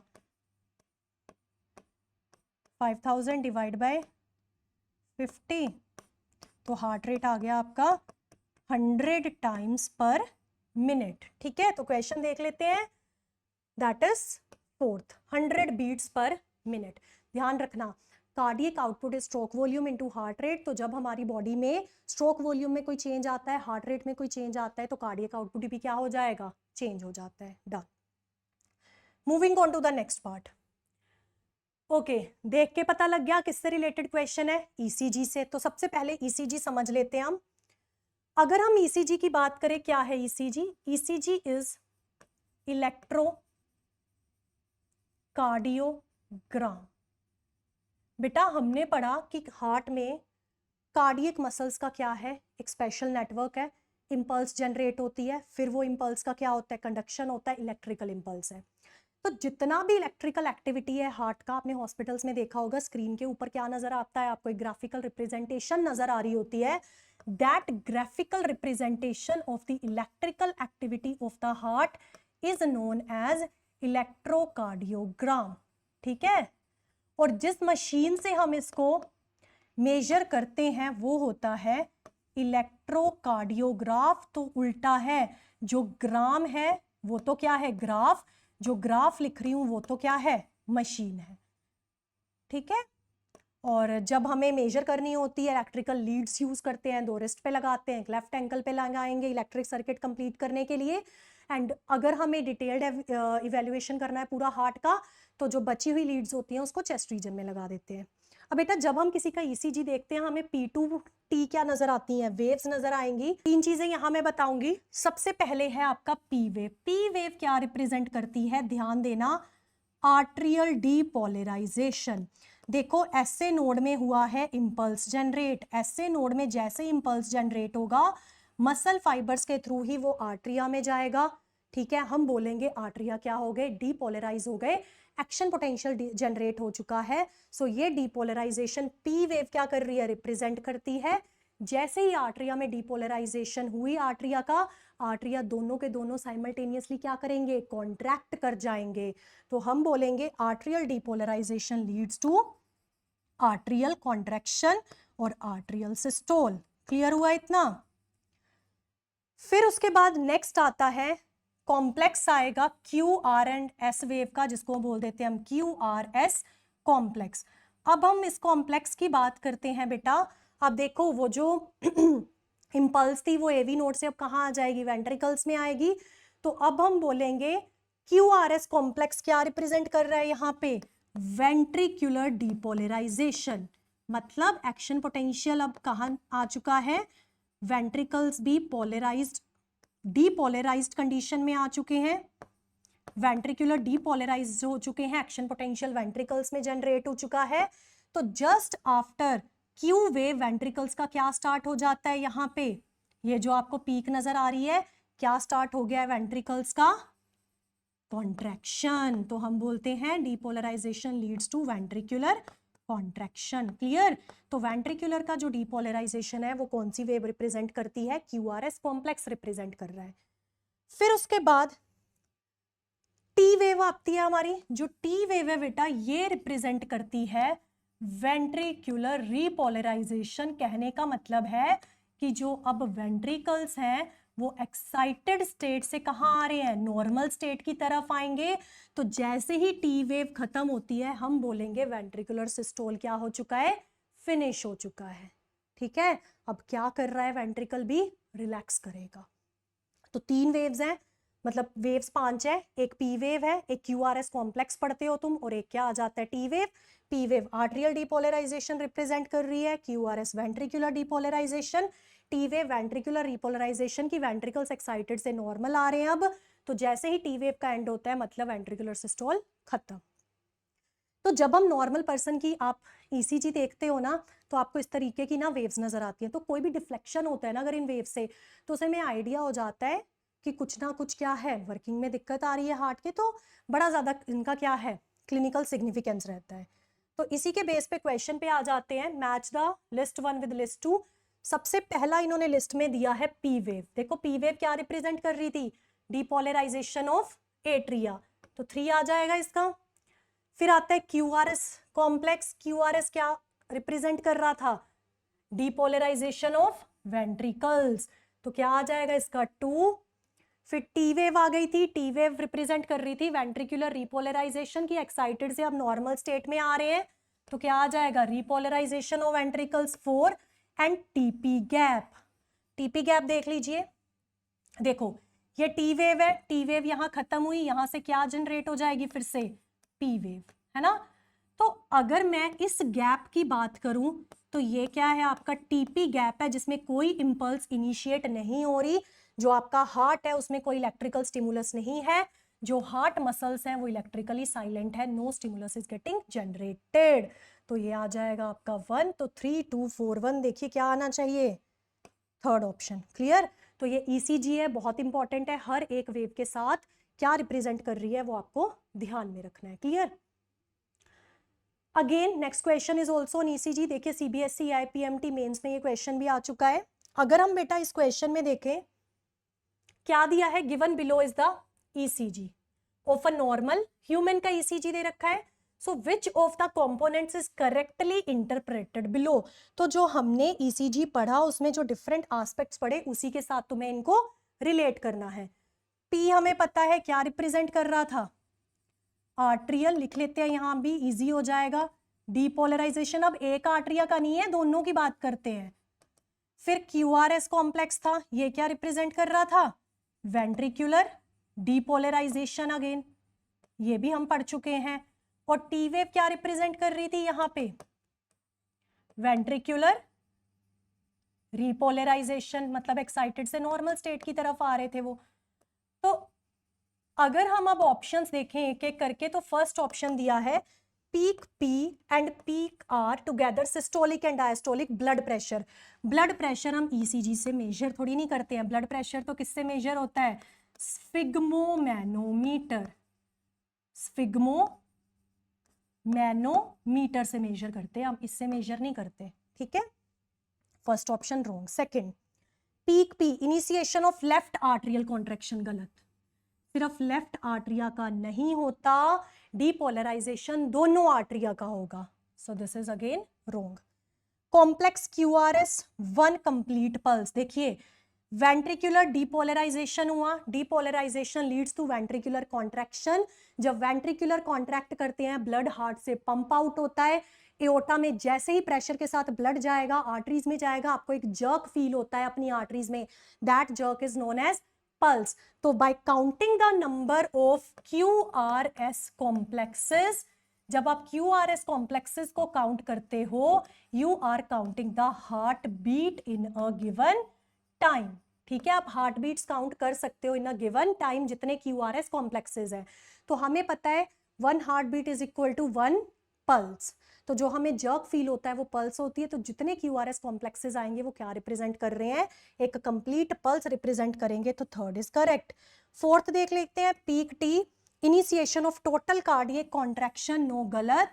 पीक टी तो वेंट्रिकुलर रिपोलराइजेशन रिप्रेजेंट कर रहा था कि वेंट्रिकल जो एक्साइटेड है वो नॉर्मल स्टेट में वापस आ जाएंगे। क्लियर है इतना?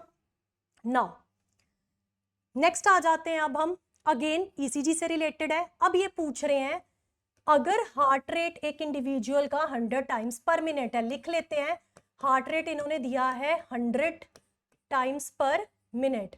So the time period between 2 successive P waves. ठीक है, अब थोड़ा सा ECG पे देख लेते हैं बेटा, P टू P जाना है अब आपको। एक ये P वेव है, एक कहाँ आएगी जाकर, ये आएगी P वेव।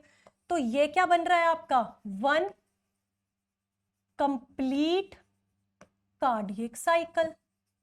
क्या बन रहा है ये आपका, एक 1 कंप्लीट कार्डियक साइकिल का ड्यूरेशन हो रहा है। ठीक है, P टू P तो वही रिप्रेजेंट हो रहा है। तो अब अगर हम देखें कि इन्होंने हार्ट रेट हमें 100 टाइम्स पर मिनट दिया है, now we have to find out the time gap between 2 P waves, मतलब हमें कार्डियक साइकिल का ड्यूरेशन निकालना है।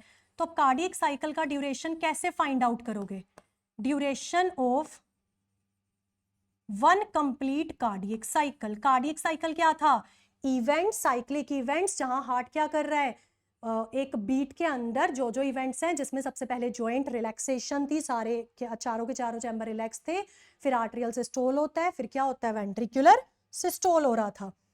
तो duration of complete cardiac cycle, clear. तो अब अगर हम यहां बात करें तो 60 अपॉन क्या आ जाता है आपका, हार्ट रेट आ जाता है। 60 अपॉन हार्ट रेट कितना दिया है इन्होंने हमें, 100, तो क्या आ जाएगा आपका 0.6। तो कहने का मतलब है जो P टू P वेव क्या है, टाइम गैप रहेगा, 1 कंप्लीट कार्डियक साइकिल का टाइम गैप रहेगा, वो रहेगा 0.6।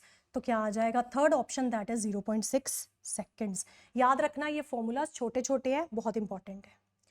Moving on to the next, related to the blood vessels, done.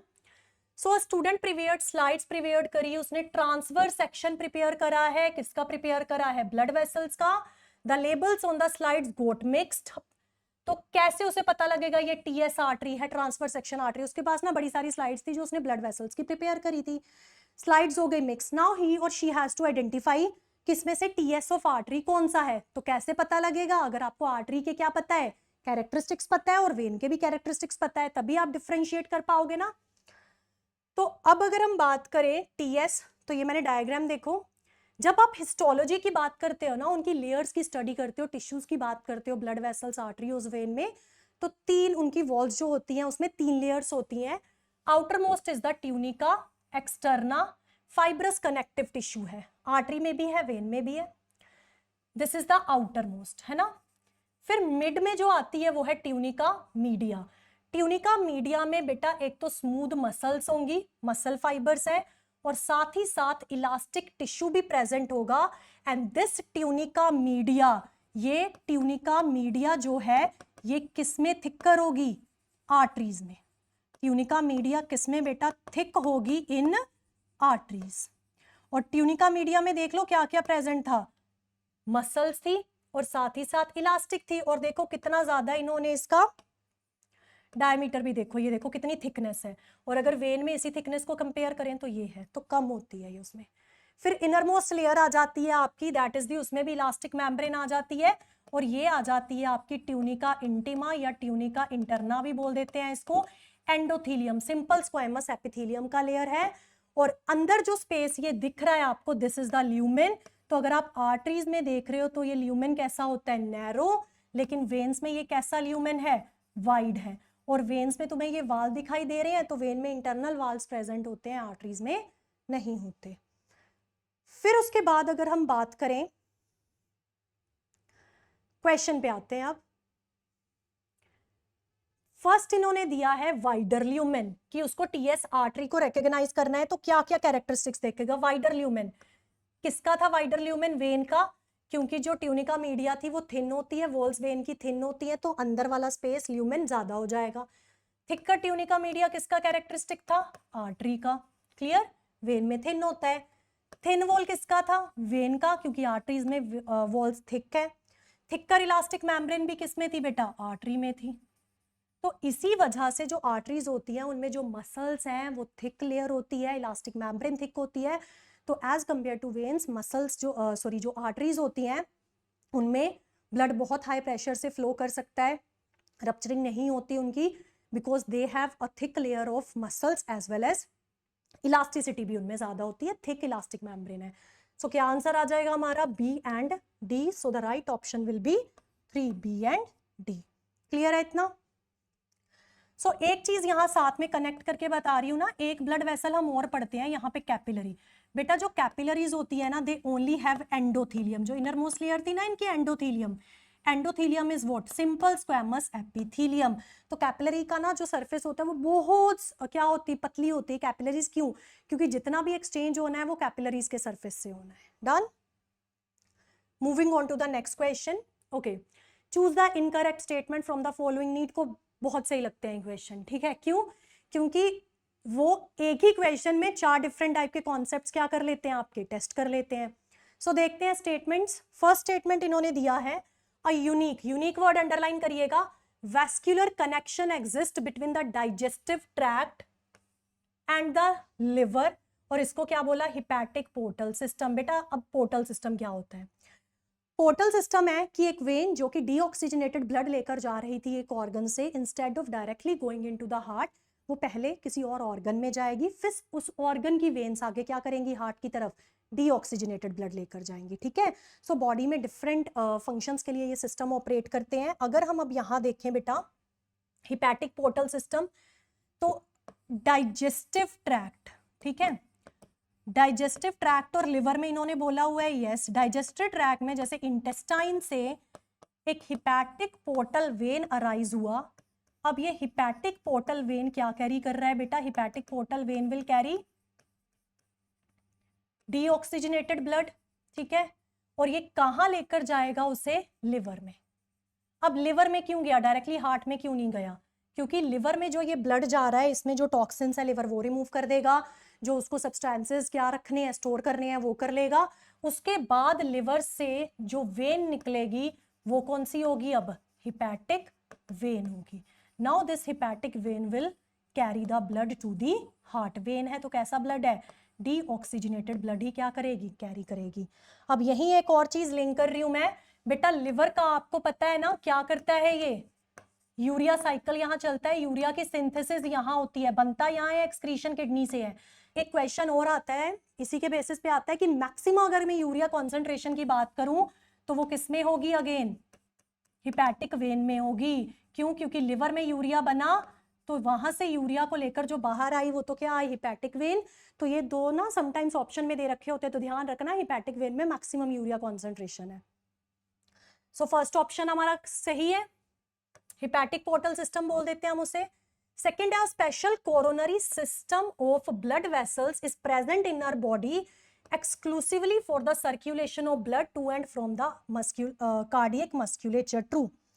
अब देखो इधर ही समझा रही हूं मैं, देखो जैसे एओर्टा है, एओर्टा की आगे ब्रांचेस हो जाती हैं और उसी में से जो हार्ट की अपनी वॉल्स में ब्रांचेस जाती हैं उनको बोला जाता है कोरोनरी आर्टरीज। क्या बोलते हैं बेटा उनको, कोरोनरी आर्टरीज, जो हार्ट की वॉल्स को क्या देंगी, ब्लड देंगी। मसल्स को भी क्या चाहिए, ब्लड। बच्चों को लगता है जो वहां ब्लड है वहीं से ऑक्सीजन ले लेता है, नो, हार्ट की मसल्स को जो ऑक्सीजन सप्लाई है वहां पे भी पूरा एक नेटवर्क होता है कोरोनरी आर्टरीज का जो हार्ट की वॉल्स को ब्लड देती हैं। यहां से आगे कहा गया, ये हार्ट की वॉल्स में गया ये ब्लड, हार्ट की वॉल्स ने इस ब्लड को क्या कर लिया, यूज करा। अब कैसा ब्लड रिलीज होगा, डीऑक्सीजनेटेड। डीऑक्सीजनेटेड ब्लड कहां जाएगा अब बेटा, कोरोनरी वेन्स में। कहां जाएगा, कोरोनरी वेन्स। कोरोनरी वेन्स मिलके कहां ओपन होती हैं, coronary sinus. Coronary word heart के लिए यूज कर रहे हैं, कोरोनरी साइनस डीऑक्सीजनेटेड ब्लड को कहां पोर कर देती है, into the right atria. Clear इतना। सो ये जो सर्कुलेशन आप देख रहे हो, this is the coronary circulation, जहां कार्डियक मस्कुलेचर को ब्लड का सप्लाई रहता है। So this statement is also correct. फिर आता है adrenal medullary hormones can increase the cardiac output. True, adrenal medullary hormones, catecholamines बोलते हैं उनको, एपिनेफ्रिन, नोरेपिनेफ्रिन, या हम बोल सकते हैं एड्रिनलिन, नोरेड्रिनलिन। ये दोनों के दोनों हॉर्मोन्स हमारे हार्ट रेट को क्या करते हैं, इंक्रीज। तो अगर ये हार्ट रेट को इंक्रीज करेंगे तो हमने पढ़ा था कार्डियक आउटपुट हार्ट रेट पे डिपेंड करेगा, तो वो भी क्या हो जाएगा, इंक्रीज हो जाता है। क्लियर। नेक्स्ट है deposition of calcium, fat, cholesterol and fibrous tissues make the lumen of arteries wider. Now here is the incorrect word. बेटा अगर एक पाइप है, पाइप में कुछ जमना स्टार्ट हो जाए, ठीक है, कुछ डिपॉजिट होना स्टार्ट हो जाए, तो अंदर का एरिया कम होगा या वाइड हो जाएगा, और कम होता है। तो यहाँ पे इन्होंने रॉन्ग वर्ड यूज करा है, ये क्या आना चाहिए यहाँ पे, नैरो। तो ये ऑप्शन हो गया हमारा गलत। क्लियर। तो इधर देखिए, this is the normal artery, blood flow हो रहा है, लेकिन ये देखिए सारा सब्सटेंस का क्या हो रहा है, यहाँ डेपोजिशन हो रहा है, जिसको आप बोलते हो प्लाक, और ये आर्टरी हो जाती है नैरो। इस कंडीशन को बोलते हैं थीरोस्क्लेरोसिस, या बोलते हैं CAD, that stands for coronary artery disease. क्या बोलते हैं, कोरोनरी आर्टरी डिजीज। क्लियर इतना। So coming back to the question, so select the incorrect statement from the following. तो इनकरेक्ट हमारा आ गया फोर्थ ऑप्शन। डन इतना। Now moving on to the next question, again statements पे है, NEET में बहुत क्वेश्चंस आते हैं ऐसे। पहला है blood can't move from N artery into a when without passing through at least one capillary bed. देख लेते हैं क्या समझाना चाह रहा है। आर्टरी, आर्टरी से ब्लड जब फ्लो करता है, आर्टरी की ब्रांचेस होती हैं आर्टरियोल्स। आर्टरियोल्स आगे डिवाइड करते हैं। ये जो तुम्हें नेटवर्क दिख रहा है, this is the capillary network.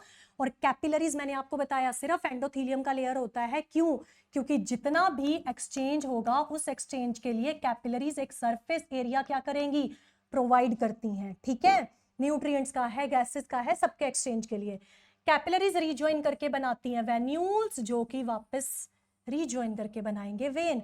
तो आर्टरी और वेन को इंटरकनेक्ट कौन करती हैं, कैपिलरी। तो सही है ये स्टेटमेंट, ब्लड कभी भी मूव नहीं कर सकता आर्टरी और वेन में without passing through at least one capillary bed. फिर आता है blood capillaries have no muscles, that is also true. पढ़ चुके हैं हम, ब्लड कैपिलरीज में तो सिर्फ एंडोथेलियम था, सिंपल स्क्वैमस एपिथेलियम। नेक्स्ट है lymph has the same mineral distribution. ध्यान देना, मिनरल डिस्ट्रीब्यूशन लिखा है, लिम्फ लिखा है, और किसके साथ कंपेयर करा है, प्लाज्मा के साथ। तो अगर हम यहां समझे बेटा लिम्फ क्या है, देखो जब ब्लड हमारा ब्लड कैपिलरीज में ये फ्लो कर रहा है, इसमें तो फॉर्म्ड एलिमेंट्स है, इसमें प्लाज्मा है, प्लाज्मा के कंपोनेंट्स पढ़ चुके हैं हम। तो हाई प्रेशर की वजह से कुछ substances water and small water soluble substances क्या हो जाते हैं, आयंस हो गए, ठीक है, सोल्स, ये सब क्या हो जाते हैं, water soluble substances move out करने लग जाते हैं बाहर। बाहर कहाँ जाएंगे, वो इंटरसेल्युलर स्पेसेस में। फिर जब यहां से जाते जाते इस फ्लूइड को कौन कलेक्ट करती हैं, लिम्फेटिक वेसल्स कलेक्ट करती हैं। तो इसी फ्लूइड को हम बोल देते हैं लिम्फ, और लिम्फ में इसके अलावा लिम्फोसाइट्स भी फिर प्रेजेंट होंगे। तो यहां पे बात हुई है कि जो लिम्फ का मिनरल डिस्ट्रीब्यूशन है वो सेम रहेगा ना, प्लाज्मा का जैसा डिस्ट्रीब्यूशन है। दैट इज करेक्ट, बिकॉज अगर हम देखें जो सब्सटेंसेस लिम्फ में आए हैं वो कहां से गए थे, ब्लड प्लाज्मा से ही तो गए थे। तो मिनरल डिस्ट्रीब्यूशन हम बोलते हैं कि लिम्फ का और क्या रहेगा, प्लाज्मा का सेम रहता है, but as compare to lymph blood plasma में ज्यादा रहते हैं ये सब्सटेंसेस। फिर आता है fastest distribution of some injectable material can be achieved by injecting it into the veins. अब आपको पता है कि वेन्स में कोई भी सब्सटेंस अगर आप इंजेक्ट करोगे तो वो कहाँ लेकर जाएगी उसको, हार्ट में, ठीक है। हार्ट के राइट एट्रिया में गया, फिर राइट वेंट्रिकल से फिर वो लंग्स में जाएगा, लंग्स से फिर वो कहाँ आएगा, left atria, ventricle, left ventricle, फिर चला जाएगा बॉडी में। तो अगर फास्टेस्ट आपको चाहिए कोई सब्सटेंस बॉडी में सर्कुलेट हो जाए, कहाँ इंजेक्ट करना है उसे, वेन्स में। That is also true fastest distribution के लिए। क्यों? क्योंकि अगर आप मसल्स में इंजेक्ट कर रहे हो तो बहुत स्लो क्या होगा, उसका डिफ्यूजन होगा सेल टू सेल, और अगर आप उसको कंज्यूम कर रहे हो तो पहले डाइजेस्ट होगा फिर एब्जॉर्ब होगा। तो फास्टेस्ट मेथड क्या है, वेन्स में इंजेक्ट कर दो, इंट्रावीनस जिसको बोलते हैं आईवी। सो सारे स्टेटमेंट करेक्ट है, तो क्या आंसर आ जाएगा हमारा 4। इन्होंने देखो एक चीज और, अब यहां पे इन्होंने नीचे लिखा है करेक्ट, तो जहां पे कभी इनकरेक्ट लिखा हो, करेक्ट लिखा हो, बड़ा बड़ा सा उसे हाईलाइट कर लो ताकि बाद में हम गलत ना कर दें, ठीक है। Done, moving on to the next. We are done with this. अब आ जाता है हमारा next, how many of the following are incorrect. Again मैंने यहां इनकरेक्ट को बड़ा बड़ा हाईलाइट कर दिया, स्टेटमेंट्स हैं, एनसीईआरटी की स्टेटमेंट्स हैं ये भी। All vertebrates and a few invertebrates have a closed circulatory system। ध्यान है कहां से है ये स्टेटमेंट, समरी से है बेटा, एनसीईआरटी की जो चैप्टर की समरी है ना उसका स्टेटमेंट है ये। क्लोज सर्क्यूलेटरी सिस्टम क्या है, सबसे पहले तो इसको समझो। Blood is enclosed in the closed blood vessels, वो कैसा सिस्टम है, क्लोज्ड सर्क्यूलेटरी सिस्टम है। तो इन्होंने बोला है जितने भी वर्टिब्रेट्स हैं, true, and a few invertebrates. जब बेटा आप इनवर्टिब्रेट्स की बात कर देते हो तो इनवर्टिब्रेट्स में आप क्या पढ़ते हो, आपका यूरोकोडेट्स आ जाता है, ठीक है। इसके अलावा आपका क्या आ जाता है, सिफेलोकोडेट्स आ जाता है, यूरोकोडेट्स एंड सिफेलोकोडेट्स। तो जो यूरोकोडेट्स हैं जिसमें आप डोलियोलम, सेल्पा पढ़ते हो, तो ये यूरोकोडेट्स में कैसा सर्कुलेशन होता है, ओपन सर्कुलेटरी सिस्टम है उनमें, तो उनमें क्लोज्ड नहीं होता, उनकी बॉडी में जो ओपन स्पेसेस हैं उन्हीं में ब्लड क्या होगा, प्रेजेंट होगा, तो इसलिए इन्होंने लिखा है फ्यू, दैट इज करेक्ट। तो एनसीईआरटी की समरी से है ये। फिर है largest amount of urea is carried by, ये देखो आ गया ना यहाँ पे, लिवर में यूरिया बना, बाहर कौन सा वेन लेकर निकलेगा, हिपैटिक वेन, पोर्टल वेन तो जा रहा था उसके अंदर, रोग। फिर आता है आपका next, frog and lizard show two completely separate circulatory pathways. बेटा यहां बात आती है फ्रॉग, फ्रॉग इज एम्फीबिया, और यहां हमने डिस्कस करा है सेकंड लिजर्ड, लिजर्ड क्या है, रेप्टाइल है। चलिए अब यहां डिस्कस करते हैं दोनों को। अगर हम एम्फीबियन और रेप्टाइल की बात करते हैं तो ये कैसे हैं, दोनों के दोनों 3 चैम्बर्ड हार्ट है इनमें। 3 चैम्बर्ड हार्ट का मतलब राइट एट्रिया है, लेफ्ट एट्रिया है, ठीक है। तो अगर हम इनमें 3 चैम्बर्ड हार्ट की बात करें, बहुत सिंपल से ऐसे ड्रॉ कर रही हूं मैं, this is right atria, this is left atria, और ये क्या है इनका वेंट्रिकल। तो इनका जो वेंट्रिकल है ना, इनके वेंट्रिकल में क्या हो जाता है, ब्लड की क्या हो जाती है, ऑक्सीजनेटेड डीऑक्सीजनेटेड ब्लड की मिक्सिंग होती है। तो इनमें डबल सर्कुलेशन तो है लेकिन वो कंप्लीट नहीं है। अगर मैं कंप्लीट सेपरेट सर्क्यूलेटरी पाथवेज की बात करती हूं, कंप्लीट सेपरेट सर्क्यूलेटरी पाथवेज की अगर मैं बात करूं, तो वो सिर्फ और सिर्फ किसमें प्रेजेंट होते हैं, जिनमें 4 चैम्बर्ड हार्ट होगा, क्योंकि वहां पे deoxygenated and oxygenated blood completely separate होता है। तो इसमें एग्जाम्पल आ जाता है एव्स का एंड मैमल्स का। तो ये ऑप्शन जो था हमारा, क्वेश्चन देख लेते हैं, this option is also wrong. Clear. फिर है next, serum differs from blood as it contains blood corpuscles. बता चुकी हूं सीरम कैसे बना था, plasma minus blood clotting factors. Plasma में ही फॉर्म्ड एलिमेंट्स नहीं है तो सीरम में भी नहीं होंगे। तो this option is also incorrect. तो क्या आंसर आ जाएगा हमारा, how many following options are incorrect. So we have 3 incorrect options, 2 answer. Clear इतना। Next, okay, so heart disorder से रिलेटेड है, मैच द कॉलम करना है हमें इस क्वेश्चन में। अब इन्होंने कंडीशंस दी हैं और कंडीशंस को ध्यान से समझिएगा, कंफ्यूज नहीं होना है आपने इसमें। सबसे पहला कंडीशन है हार्ट फेलियर। देखो हार्ट फेल हो गया, काम ही नहीं कर रहा, ठीक है, इतना वीक हो चुका है, काम नहीं कर रहा है। तो हार्ट फेलियर के लिए हम एक और वर्ड यूज करते हैं, congestive heart failure. Congestive heart failure किसको हम टर्म यूज करते हैं? ये हार्ट फेलियर को और क्या बोला जाता है? कंजेस्टिव हार्ट फेलियर भी बोला जाता है। इसमें इसको कंजेस्टिव वर्ड क्यों यूज करा? क्योंकि इसमें लंग कंजेशन एक मेन क्या आता है? सिम्टम आता है। कंजेशन का मतलब कि क्या होने लग गया है? जाम। कंजेशन से याद रखो जाम लग गया है। तो जब हार्ट हमारा वीक हो चुका है, इफेक्टिवली ब्लड क्या नहीं हो रहा, पंप नहीं कर पाता, उस केस में क्या होता है बेटा, ब्लड ना भरना स्टार्ट हो जाता है ना, वेंट्रिकल्स प्रॉपरली पंप नहीं कर पा रहे। तो फॉर एग्जाम्पल जब वेंट्रिकल्स नहीं पंप कर पा रहे तो उनमें जो आर्टरीज और क्या अराइज हो रही थी, आर्टरीज वेंट्रिकल से अराइज हो रही थी, तो जैसे पल्मोनरी आर्टरी जा रही थी तो उसमें ब्लड भरा रह जाएगा, जिसकी वजह से हम बोलेंगे कि क्या हो रहा है, अब जो वेन्स और आर्टरीज हैं उनमें क्या हो रहा है, ब्लड का बैकअप होना स्टार्ट हो गया, तो कुछ फ्लूइड वहां से कहाँ लीक होने लगता है, लंग्स में लीक होने लगता है। तो हार्ट फेलियर क्या है? हार्ट पंपिंग इफेक्टिवली नहीं कर रहा है, तो 2 आ जाएगा इसका।